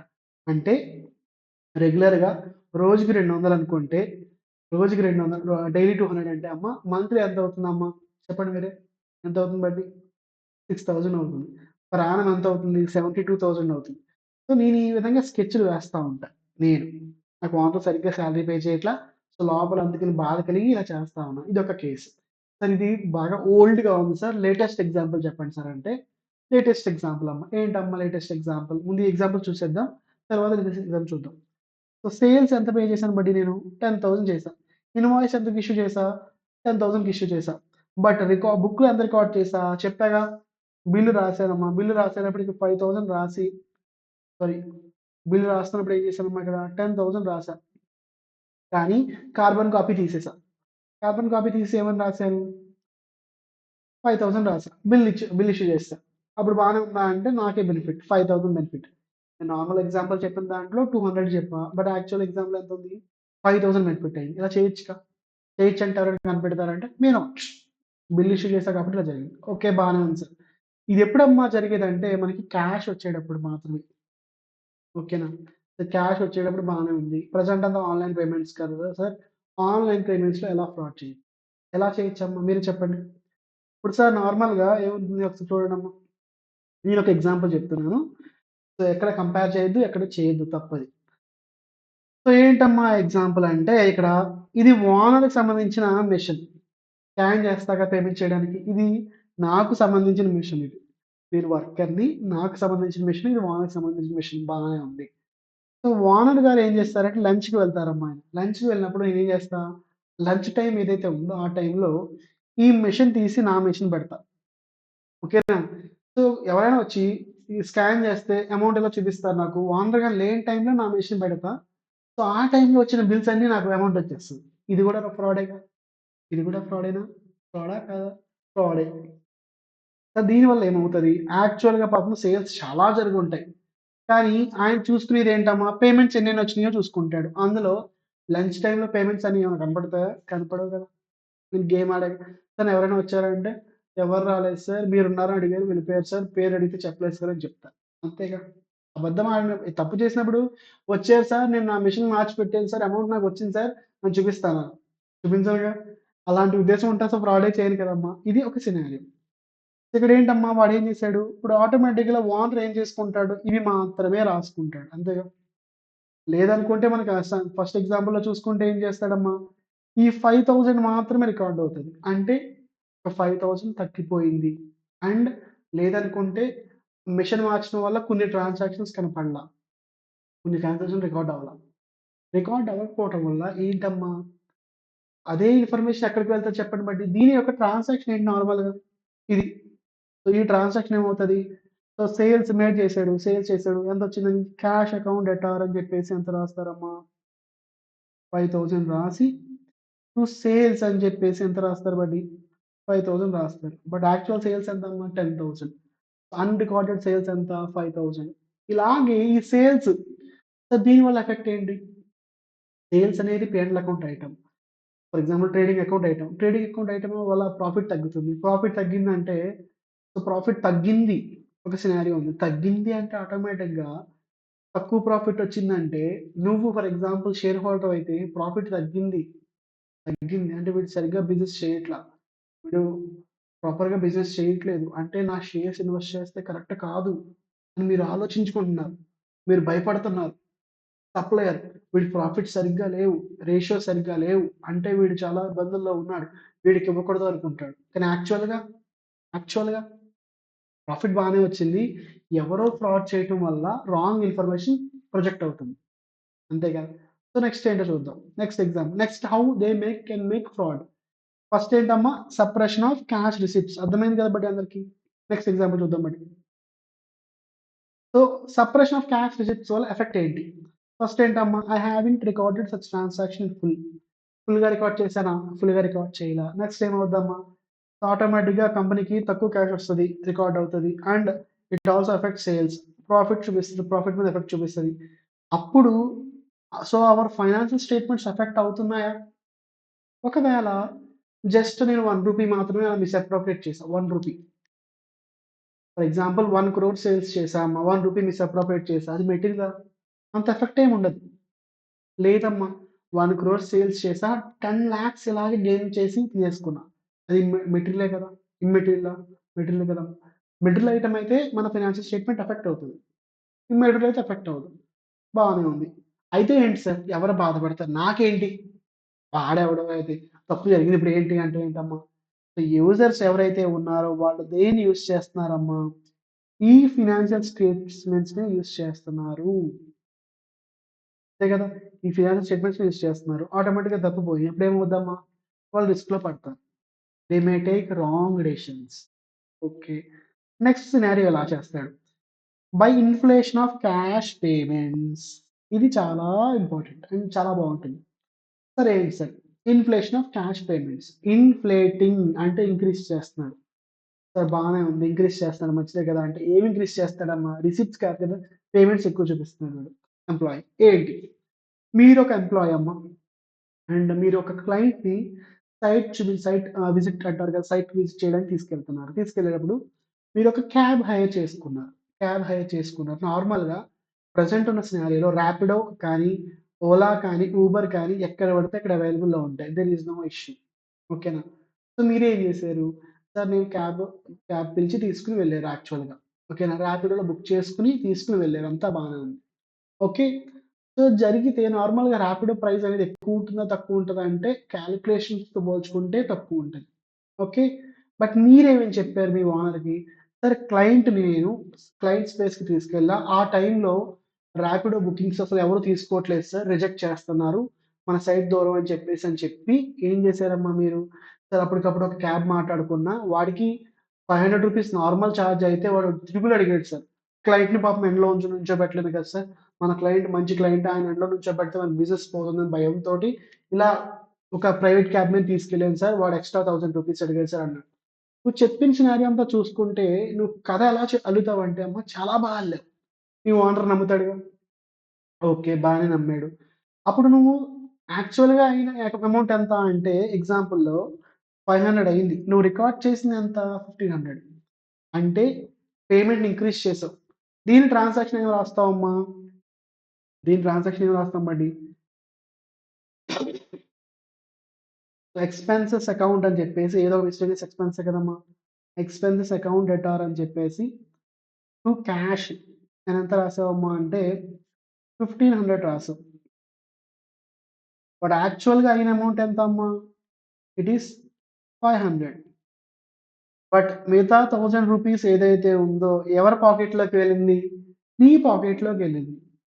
ఓకే. ఇలా నువ్వు రెగ్యులర్‌గా చేస్తావు. రెగ్యులర్‌గా రూ. 1000 లేపుతా ఉంటావు.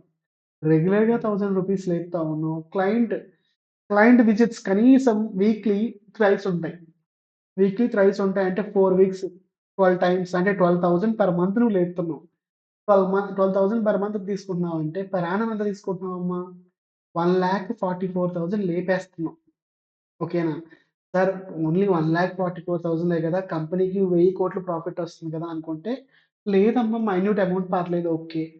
ఒకవేళ ఆ 1000 కాస్త 1,00,000 అయితే, 1,00,000 అయితే పరిస్థితి ఏంటి? సో, ఒకవేళ 1,00,000 అయింది. బానే ఉంది. అలా నువ్వు వచ్చే ప్రాఫిట్‌లో ఈ పేమెంట్స్ పెంచేయటం వల్ల దేని మీద ఎఫెక్ట్ పడుతుందమ్మా? Payments or expenditure. ఎక్స్‌పెండిచర్ అంటాడంటూ పీ&ఎల్ అకౌంట్. పీ&ఎల్ అకౌంట్‌లో ప్రాఫిట్ ఉంటుంది. ఆ ప్రాఫిట్ ఏమవుతుంది? ఎక్కువ కనపడతదా? తక్కువవుతుంది. అంటే ఇన్ఫర్మేషన్ రాంగ్‌గా క్రియేట్ అయింది.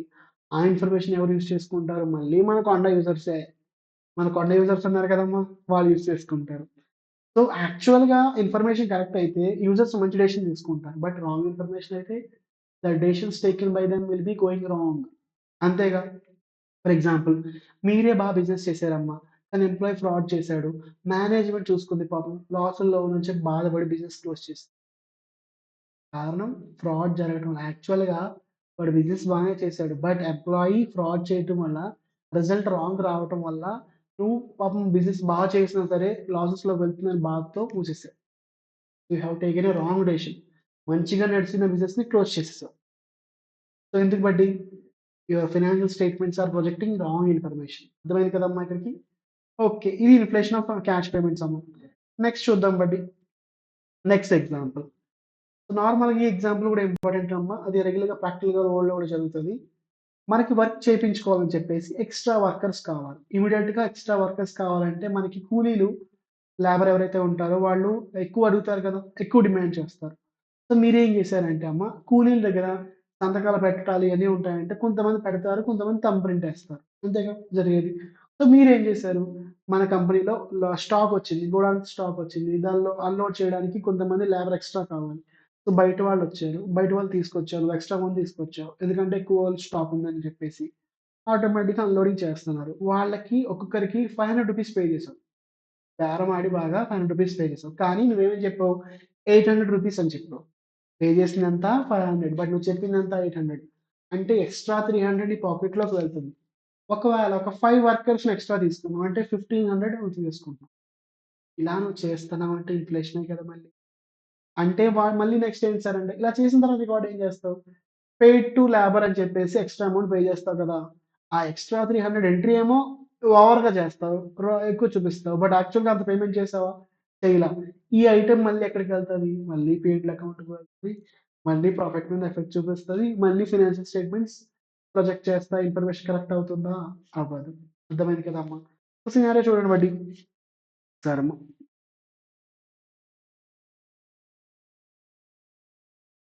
ఎగ్జాంపుల్ చూడండి బడ్డీ ఇక్కడ.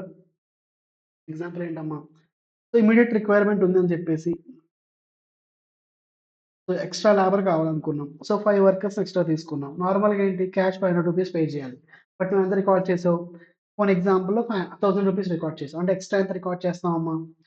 500 ఎక్స్‌ట్రా రికార్డ్ చేస్తున్నాం. రూ. 500 ఎక్స్‌ట్రా అంటే పర్ వర్కర్ అండ్ 5 వర్కర్స్ అంటే 2500 ఎక్స్‌ట్రా రికార్డ్ చేస్తున్నావు గదా! ఎంట్రీ ఏమవుతది? ఎంట్రీ మీరే చెప్పాలి. Cash is going out. So, cash transaction effect అవుతుంది. అండ్ ఇదే ఎక్స్‌పెండిచర్ ఎక్కడికి వెళ్తుంది? పీ&ఎల్ అకౌంట్‌కి వెళ్తుంది. ఓకేనా? ఇదొకటి. నెక్స్ట్ అమ్మ. నెక్స్ట్ ఏంటి బడ్డీ? సో, ఇది బెస్ట్ ఎగ్జాంపుల్ అమ్మ. చాలా రియల్‌గా చేస్తారు. చాలా సార్లు చేస్తారు. కుదిరితే మీరు గూడా చేసుంటారు. ఓకే. సో, కంపెనీకి నార్మల్‌గా మన కంపెనీలో ఏదైతే మెషిన్స్ ఉన్నాయో అవి డీజిల్ మీద వర్క్ అవుతాయి. లేదంటే పెట్రోల్ మీద వర్క్ అవుతాయి. ఓకేనా. సో, మనం ఏం చేసామంటే ఎంత పర్చేజ్ చేసామమ్మా? Bought 100 litres. Okay. 100 litres purchase చేసాం. డీజిల్ పర్చేజ్ చేసాం. వాడిని రిక్వెస్ట్ చేసి బంక్ వాడిని ఏమని అడుగుతాం? అరే! నీకు కొంత ఎక్స్‌ట్రా అమౌంట్ ఇస్తా. నువ్వు బిల్ ఎంత ఇస్తావంటే 120 లీటర్స్‌కి ఇవ్వు అని చెప్పా. ఎంతమ్మా? 120 లీటర్‌కి బిల్ ఇమ్మన్నా. సో, 120 లీటర్స్ వాడు బిల్ ఇచ్చేస్తాడు. వాడికేముందమ్మా? వాడికి అమౌంట్ వస్తుంది కదా! ఎక్స్‌ట్రా అమౌంట్ కొట్టేవాడికి. ఓకే అని బిల్ ఇచ్చేసాడు. బాగానే ఉంది. బిల్ ఇచ్చిన తర్వాత నేను బుక్స్ ఆఫ్ అకౌంట్స్‌లో నేను ఓనర్‌నా? కాదు. ఓనర్‌ని కాదు కాబట్టే ఫ్రాడ్ చేస్తాను అని అనుకున్నా ఎంప్లాయీ. సో, నేనేం చేస్తా? 20 లీటర్స్ అనే ఎక్స్‌పెండిచర్ ఎక్స్‌ట్రా కోట్ అయింది కదా! ప్రెజెంట్ ఎగ్జాంపుల్‌కి డీజిల్ రూ. 100 అనుకోండమ్మా. కరెక్ట్ రేట్స్ నేను చెప్పట్లా. ఫర్ కాలిక్యులేషన్ కోసం. నార్మల్‌గా అయితే 100 ఎంత అమ్మా? 10,000 రికార్డ్ అవ్వాలి. బట్ నేను గేమ్ ప్లే చేయటం వల్ల ఎంత అయిందమ్మా? ఒక రూ. 2000 ఎక్స్‌ట్రా రికార్డ్ అయింది. రూ. 2000 ట్రాన్సాక్షన్ రికార్డ్ అయింది. బట్ యాక్చువల్‌గా అయిందా? అవ్వల. ఆ రూ. 2000 ఎవరి పాకెట్‌లోకెళ్ళి? నా పాకెట్‌లోకి వెళ్ళి. అంతే గదా! సో, ఇలా రెగ్యులర్‌గా చేస్తాను నేను.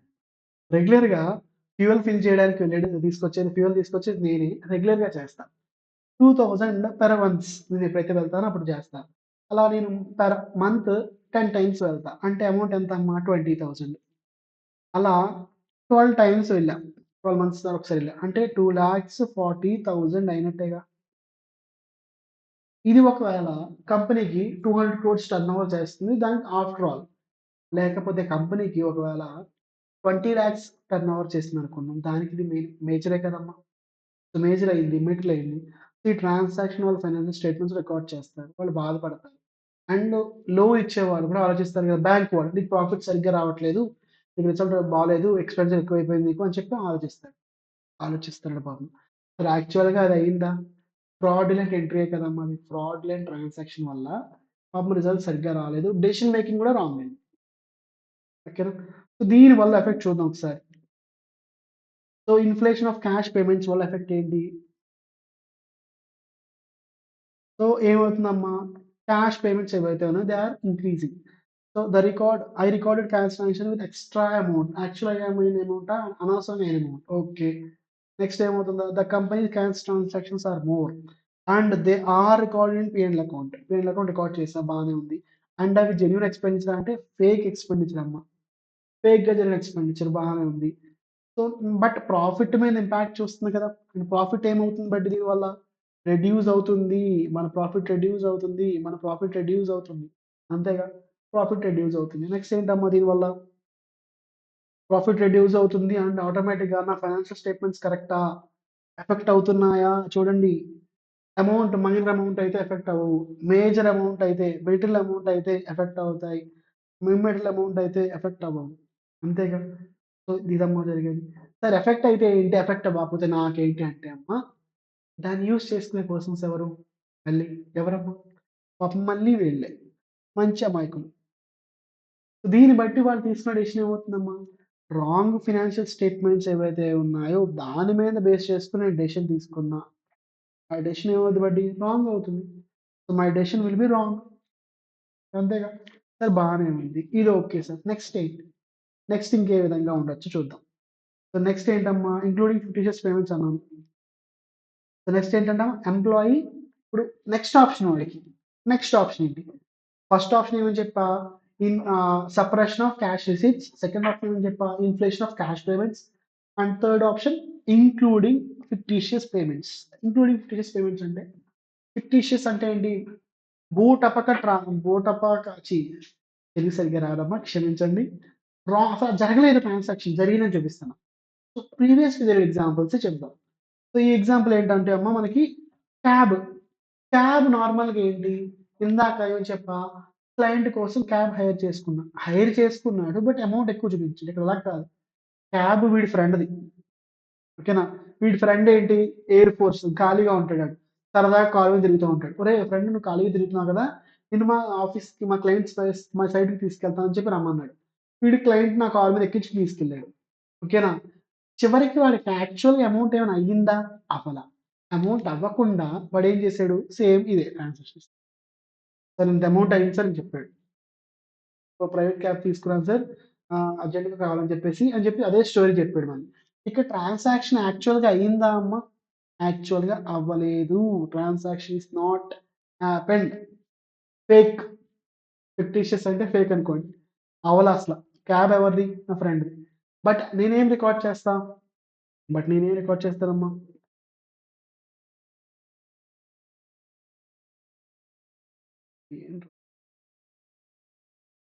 నేనేం రికార్డ్ చేస్తానమ్మా అమౌంటు? ట్రాన్సాక్షన్ అవ్వలా. ఏమని రికార్డ్ చేస్తా?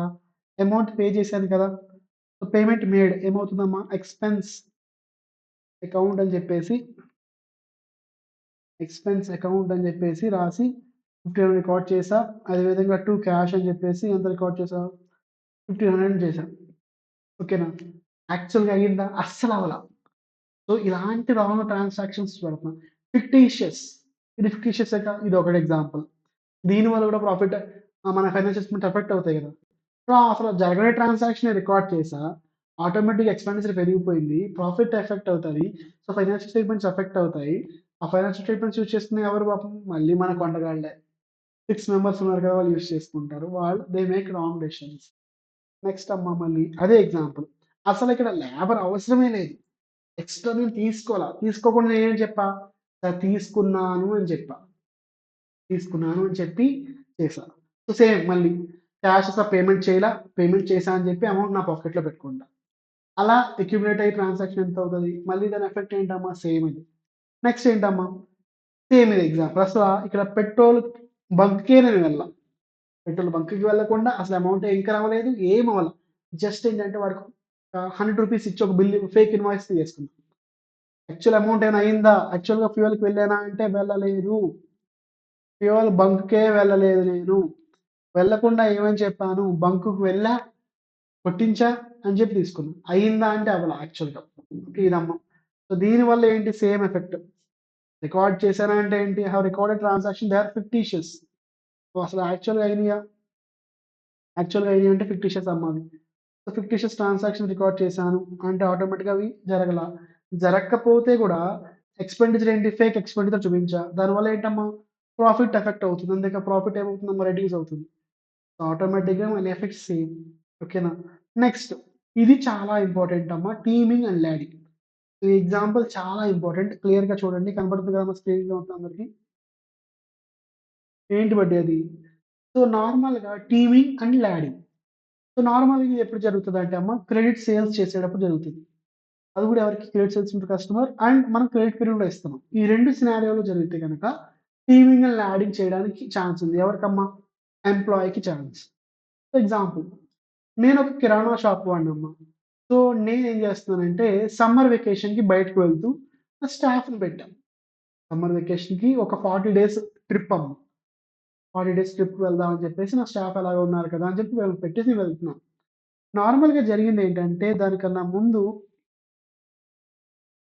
నాకు 4 సేల్స్ జరిగినియి. రాము, రాజు, రవి, రాకేష్ వీళ్ళ నలుగురికి 4 సేల్స్ చేశానమ్మ.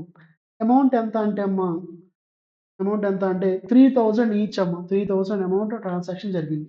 అవి కూడా క్రెడిట్ సేల్స్. వాళ్ళందరికి ఏమని చెప్పా, మీరు 40 డేస్‌లో తిరిగిచ్చేయాలని చెప్పా. అండ్ వాళ్ళకి సేల్స్ చేసి నేను ఇదే విధంగా ట్రిప్‌కి వెళ్ళాను. 40 డేస్ ట్రిప్‌కి ప్రశాంతత కోసం, మైండ్ రిలాక్సేషన్ కోసం ట్రిప్‌కి వెళ్ళా. వెళ్ళిన తర్వాత ఏమైంది, సో, ఫస్ట్ వర్కర్ ఎవడున్నాడంటే హరీష్ అనేవాడు వర్కర్ అమ్మ. సో, వర్కర్ ఎవరంటే అమ్మ హరీష్. హరీష్ అనేవాడు వర్కర్. మీరెవరైనా హరీష్ ఉంటే క్షమించండి. ఇది జస్ట్ ఫిక్టీషియస్ క్యారెక్టర్స్ అమ్మా ఇవి. రియల్ క్యారెక్టర్స్ కాదు. మీకు అర్థం అవ్వడానికి మాత్రమే ఇక్కడ ఎవరిని ఉద్దేశించి కాదు. ఓకేనా? సో, రామ్ అనేవాడు ఏం చేశాడు? పేమెంట్ చేసేసాడు. రామ్ ఏం చేశాడమ్మా? పేమెంట్ తీసుకొచ్చి నాకిచ్చేసాడు 3000. ఓకే. హరీష్ అనేవాడికి క్రికెట్ బెట్టింగ్ అంటే చాలా ఇష్టం. క్రికెట్ బెట్టింగ్ అంటే పీకల దాకా ఇష్టమమ్మ వాడికి. సో, ఏం చేశాడు? 3000 అమౌంట్ వచ్చింది. 3000 అమౌంట్ వచ్చిందమ్మా. సో, హరీష్ ఏం చేస్తాడు? 3000 అమౌంట్ వచ్చింది. హరీష్ గాడికి బెట్టింగ్ వేయాలి. బట్ 1 రూపీ 1000 కావాలి. సో, వాడేం చేస్తున్నాడు? ఎలా అని చెప్పేసి ఏం చేశాడంటే ఓనర్ గారు కూడా ఇక్కడ లేడు. సో, నేనేం చేయొచ్చు? ఒక 200లో రికార్డ్ చేస్తా, 2000 రికార్డ్ చేస్తా, ఒక రూ. 1000 నా పాకెట్‌లో బెట్టింగ్ ఏసుకుంటా. బెట్టింగ్‌లో నాకు బాగా డబ్బులొచ్చేస్తాయి కదా! వెంటనే పెట్టేస్తా అనుకున్నా. ఓకే. బానే ఉంది కదా! అని చెప్పేసి రామ్ అకౌంట్‌లో ఎంత రికార్డ్ చేశాడమ్మా? రామ్ అకౌంట్‌లో డెబిట్ చేశాడు. క్రెడిట్ చేశాడు. ఎంత? పెన్ మారుస్తానమ్మా. ఒక రూ. 2000 రికార్డ్ చేశాడు. ఓకేనా? 2000 రూపీస్ రికార్డ్ చేశాడు. సార్ మరి బిల్ అడుగుతాడు కదా సార్ అంటే, తెలిసిందే కదా! కార్బన్ కాపీ ఎగరేసేసాడు. ఒరిజినల్ కాపీ ఇచ్చేసాడు. తర్వాత అక్కడ రాసేసాడు అమౌంట్. అయిపోయిందిగా. తప్పేంటి? సో, 2000 రాసాడు. రాసిన తర్వాత ఏం జరిగిందమ్మా? నెక్స్ట్ రాజు అనేవాడు కూడా పాపం మంచివాడే. వాడేం చేశాడు? వాడు కూడా వితిన్ 40 డేస్‌లోనే ఇచ్చేస్తున్నారు వీళ్ళు. మంచివాళ్ళు వీళ్ళు. 40 డేస్‌లో ఇచ్చేస్తే వీడు 3000 ఇచ్చేసాడు. 3000 వీడిచ్చేసిన తర్వాత వీడేం చేశాడంటే, మన వాడు సో, ఆల్రెడీ ఇక్కడ నేనేమో ఒక 1000 వాడుకున్నాను కదా! ఒక 1000 డెఫిసిట్ చూపించాను కదా! అని చెప్పి ఏం చేశాడు, వీడికి కూడా 2000 రికార్డ్ చేసాడు. రికార్డ్ చేసి ఆ 1000 రూపీస్ మన రామ్ ఇచ్చినట్టు రాసాడు. ఓకే. ఇలా రాసాడు. బానే ఉంది. నెక్స్ట్ ఏం చేసాడమ్మా, ఒకసారి పెన్ను మారుస్తా వాడి.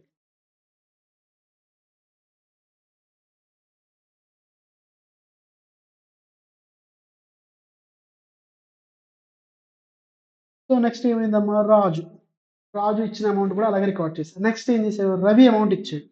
రవి అమౌంట్ 3000 ఇచ్చాడమ్మా. రవి కూడా ఫుల్‌గా పే చేసాడు. వీళ్ళందరూ మన కస్టమర్స్, మంచి కస్టమర్సే. రవి 3000 ఇస్తే నేనేం చేశాను, రూ. 1000కి వీడికి అడ్జస్ట్ చేసి, వీడి దాంట్లో ఏం చేశా, రూ. 2000 రికార్డ్ చేశా. మళ్ళీ రూ. 1000 చూపించలేదు. ఓకేనా? సో, భయమేస్తుంది. ఓనర్ దగ్గరకొచ్చేస్తాడు. ఓనర్ వచ్చేస్తాడు. నా బెట్టింగ్ డబ్బులు పోయినియి. బెట్టింగ్ డబ్బులు పోయినియమ్మా. ఏంటి పరిస్థితి అనుకుంటుంటే, మన రాకేష్ పాపం దేవుడి వల్లొచ్చి వాడు కూడా రూ. 3000 పే చేసేసాడు. 3000 పే చేసేసాడమ్మా. పే చేస్తే నేనేం చేశా, మళ్ళీ అలా చేశా. టీమింగ్ అండ్ ల్యాడింగ్ ఇలా అడ్జస్ట్ చేసుకుంటూ ఉన్నాను కదమ్మా! దీన్నే టీమింగ్ అండ్ ల్యాడింగ్ టెక్నిక్ అంటారు. చివరికి ఏంటంటే నాకు ఏదో విధంగా ఆ రూ. 1000 అడ్జస్ట్ అయ్యి ఎవరో ఒకళ్ళ దగ్గర తీసుకొని ఇక్కడ వీడికి కూడా కలిపేసా. 2000 ఒకసారి కలిపా. రూ. 1000 ఒకసారి కలిపేసా. సో, తప్పేం జరిగింది సార్ ఇక్కడ? రాంగ్ ఏం రికార్డ్ అయింది సార్ అంటే, మీరే ఆలోచించండమ్మా. బయట మనకి డబ్బులు ఊరకనే జరుగుతున్నాయా? గుండు బాబు ఏమన్నాడు? డబ్బులు ఊరకనే రావు అన్నాడు. సో, మనవాడేంటి ఈ 40 డేస్‌లో ఈ రూ. 1000 అడ్జస్ట్ చేసుకుంటూ సరదాగా అమౌంట్ స్పెండ్ చేసాడు. వాడి మనీయా? కాదు. ఒకవేళ ఈ 40 డేస్ లోపులోనే ఫినాన్షియల్ స్టేట్‌మెంట్స్ మనం రికార్డ్ చేస్తే ఇయర్ ఎండ్ అయిపోతుందమ్మా. ఫర్ ఎగ్జాంపుల్ స్టార్టింగ్ డే ఏదైతే ఉందో, ఈ రోజు ఎప్పుడైతే అడ్జస్ట్ చేసాడో మన వాడు, అడ్జస్ట్ చేసిన డేట్ ఎప్పుడంటే అమ్మా, అడ్జస్ట్ చేసిన డేట్ ఎప్పుడనుకుంటే 31 మార్చ్ అనుకుందామమ్మా. ఈ రోజు 31 మార్చ్ అంటే యాక్చువల్‌గా రికార్డ్ అయిన ట్రాన్సాక్షన్ ఎంత? అయిన అమౌంట్ ఎంత? 3000. రికార్డ్ చేసిందెంత? 2000 రికార్డ్ చేసాడు. అంటే కరెక్ట్‌గా రికార్డ్ చేసాడా మనవాడు? చేయలా. చెయ్యకపోవటం వల్ల ఫినాన్షియల్ స్టేట్‌మెంట్స్ మళ్ళీ same story. So, teaming and adding అర్థమైందా బడ్డీ? సో, ఫర్ ఎగ్జాంపుల్ నాకు మనీ కావాలి కాబట్టి కొంత తీసుకున్నా. వేరే వాడి దగ్గర నుంచి వీడికి అడ్జస్ట్ చేశా. ఇంకో వాడి దగ్గర నుంచి వాడికి అడ్జస్ట్ చేశా. అలా అడ్జస్ట్ చేస్తూ చివరికి మేనేజ్ చేశా. దీన్నే టీమింగ్ అండ్ యాడింగ్ టెక్నిక్ అంటారు. అర్థమైందా అమ్మా? Okay sir. దీనివల్ల ఎఫెక్ట్ ఏంటి? ఒకవేళ ఫినాన్షియల్స్ ఇదే చూసుకోండమ్మా. టీమ్ అండ్ యాడింగ్ వల్ల ఎఫెక్ట్ ఏంటి సార్ అంటే గనక చూడండి ఒకసారి. ఒకవేళ అది ఇయర్ ఎండ్‌లో జరిగింది ట్రాన్సాక్షన్ అయితే, అంటే ఎంట్రీ రాంగ్‌గా రికార్డ్ చేశాడా? ఆ ఎంట్రీ ఎక్కడికెళ్తది? ఫైనాన్షియల్ స్టేట్మెంట్స్‌లోకి వెళ్తది. ఆ యూజ్ చేసేది ఎవరమ్మా? మళ్ళీ పాపం మన వాళ్ళే. మన 6 యూజర్స్ ఉన్నారు కదా! వాళ్ళు యూజ్ అవుతారు. వాళ్ళు ఇబ్బంది పడతారు. సో, అది సేమ్ అమ్మా. ఓకేనా? సో, ఎంప్లాయీ ఫ్రాడ్ చేస్తున్నాడు అంటే ఏం చేస్తున్నాడు? నార్మల్‌గా మీరే చెప్పండి. సార్ నేను ఫ్రాడ్ చేశాను సార్. నేను తప్పు చేశాను సార్. నన్ను పట్టుకోండి సార్ అని చెప్తున్నాడా? కవర్ చేస్తున్నాడు కదా! కవర్ చేయడానికి ఏం చేస్తున్నాడు? యాక్చువల్ ఎంట్రీస్ పాస్ చేస్తున్నాడా? యాక్చువల్ ఎంట్రీస్ పాస్ చేస్తున్నాడా? ఫ్రాడులెంట్ ఎంట్రీస్ పాస్ చేస్తున్నాడు. లేదనుకుంటే ఫిక్టీషియస్ ఎంట్రీస్ పాస్ చేస్తున్నాడు. యాక్చువల్ ఎంట్రీస్ పాస్ చేస్తే తప్పేముందమ్మా? అసలు తప్పే లేదు. ఫ్రాడ్ కాదు. సో, ఇలా చేస్తున్నాడు కాబట్టి రిస్క్ అవుతుంది. ఇదొక వన్ వే. సరే ఇంకొక వే ఏంటి? నెక్స్ట్ వే ఎంప్లాయీకి ఫ్రాడ్ చేయడం కూడా ఏంటి? అసెట్స్ మిస్‌అప్రాప్రియేషన్ అమ్మా. ఓకేనా? సో, దీనికి ఒక ఎగ్జాంపుల్ చెప్తా. మీరు ఎక్కడ పని చేస్తున్నారంటే you are working in a hotel. And హోటల్‌లో పని చేస్తున్నారు. అండ్ మనకి హోటల్ అయినా పర్లా, రెస్టారెంట్ అయినా పర్లా, లేదనుకుంటే స్వీట్ షాప్ అయినా అనుకోండి. స్వీట్ షాప్‌లో మన స్వీట్ షాప్‌లో ఎలా అంటే అమ్మ కాజు, బాదం అంటారు కదా! బాదం రెగ్యులర్‌గా వాడతారు. బాదం అండ్ కాజు చాలా రెగ్యులర్‌గా వాడతారు. ఓకేనా బానే ఉంది. అండ్ నేను వర్కర్‌ని. లంచ్ చేసేటప్పుడు ఏం చేస్తానంటే స్టోర్ రూమ్ దగ్గరికి వెళ్లి కూర్చొని తింటా. స్టోర్ రూమ్ దగ్గరికి వెళ్లి కూర్చొని తింటా. అదే స్టోర్ రూమ్‌లో బాదాం ఉంటది, పిస్తా ఉంటది, జీడిపప్పు ఇయన్నీ ఉంటాయి. సో, నేనేం చేస్తా లంచ్ బాక్స్ నాది చాలా పెద్దది. తినటం అయిపోయిన తర్వాత 3 బాక్సుల్లో ఒక దాంట్లో బాదం, ఇంకో దాంట్లో పిస్తా, ఇంకో దాంట్లో కాజు వేసుకొని బయటికి వెళ్తా ఉంటా. రోజు వెళ్ళిపోతుంటా. అలా రోజు చేస్తా. రోజు రెగ్యులర్‌గా చేస్తా. ఓకేనా? రెగ్యులర్‌గా చేయటం వల్ల ఎఫెక్ట్ ఏంటి సార్? సార్ ఏముంది సార్ ఏముంది ఎఫెక్ట్ ఏముంటదంటే, నేను రెగ్యులర్‌గా నా బాక్సులు చాలా పెద్దయని చెప్పాను కదమ్మా! దీంట్లో కాజు, బాదం అండ్ పిస్తా పెట్టుకుంటున్నా. ఓకేనా? ఇలా చేయటం వల్ల డైలీ చేస్తా. 365 డేస్ చేస్తా. అండ్ నా బాక్సులు పెద్దవి. మా వాడు ఓనర్ కొన్నదెంత అంటే, ఒక మా వాడు కొన్నదెంతమ్మా? మా ఓనర్ కొన్నది యాక్చువల్‌గా ఎంతంటే 20,000 కేజీస్. 20,000 కేజీస్ పర్చేజ్ చేశాను. నేను రెగ్యులర్‌గా వెళ్తా ఏం చేశా, ఒక 100 కేజీస్ లేపేసా. 100 కేజీలు లేపేసానమ్మా 365 డేస్ యూజ్ చేసుకొని జాగ్రత్తగా ఆ బాక్సులతో పట్టుకెళ్తూ. పాపం మా ఓనర్‌కి 100 కేజీలు పోయినట్టు తెలీదు. మా ఓనర్ ఏం చేస్తాడు, నేను 20,000 కేజీస్ పర్చేజ్ చేశాను కదా! మనం యూజ్ చేసింది 15,000 కేజీస్ అని చెప్పేసి, సో, బ్యాలెన్స్ 5,000 కేజీస్ ఉన్నాయని చెప్పేసి స్టాక్ రాసుకున్నాడు. మనవాడు స్టాక్ వెరిఫై చేయడు. పాపం నా మీద నమ్మకం ఎక్కువ. వెరిఫై చేయలా. సో, బ్యాలెన్స్ 5,000 ఉన్నాయి కదా! అనుకున్నాడు. కానీ యాక్చువల్‌గా ఎంతున్నాయమ్మా? 4,900 ఉన్నాయి పిల్లలు. 4,900 ఉన్నాయి. అంటే 100 కేజీలు లేపేసా. 100 కేజీస్ అంటే తక్కువ అమ్మా. చిన్న షాప్ అమ్మా అది. తక్కువే గదా! ఎక్కువే కదా! సో, ఇలా తెలిసిందంటే స్టాక్. స్టాక్ ఎక్కడుంటుందమ్మా?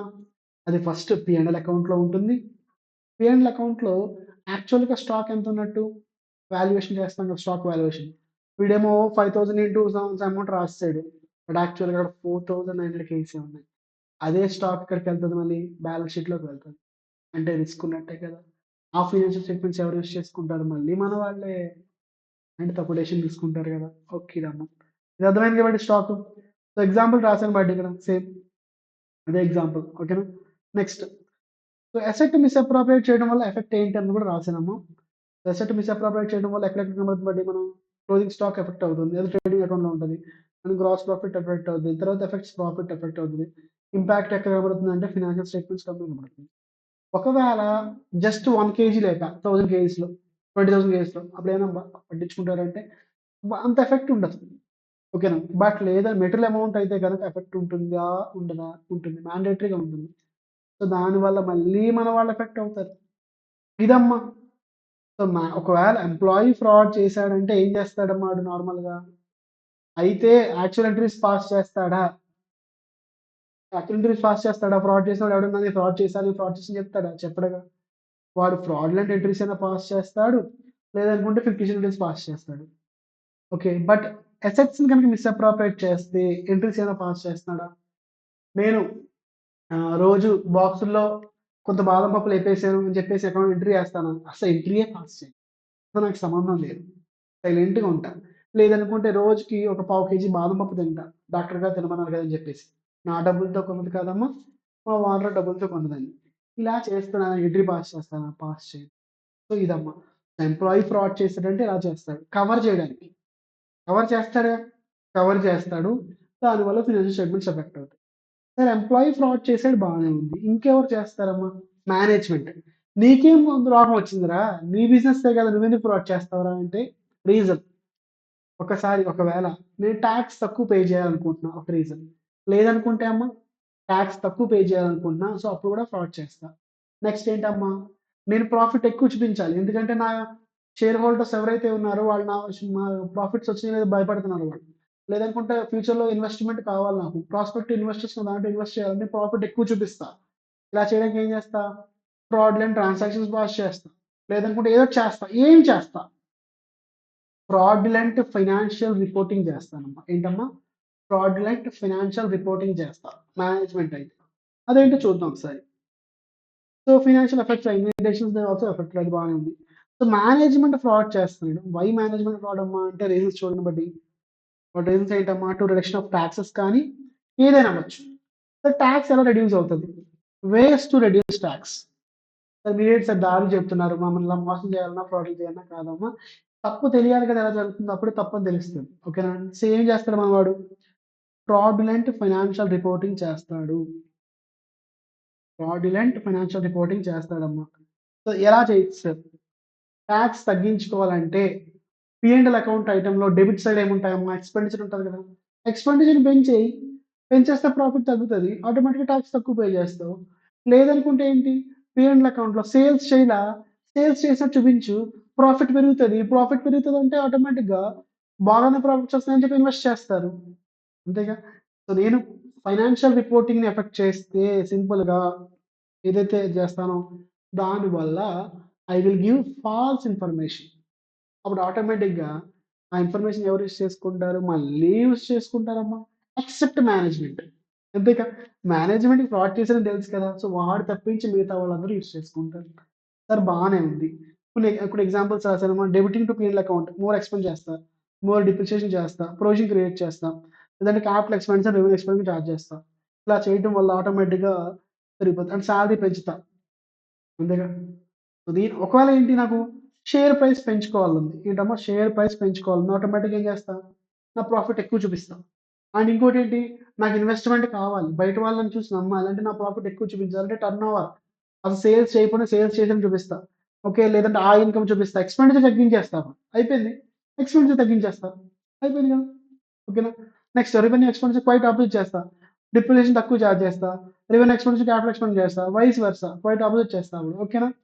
ఇలా చేయటం వల్ల సో, నెక్స్ట్ ఏంటయింది మనం వేస్ట్ ఇప్పుడు నార్మల్‌గా ఫ్రాడ్ కవర్ చేయడానికి ఏం చేస్తున్నాడు? ఫ్రాడ్‌లెంట్ అయినా చేస్తాడు.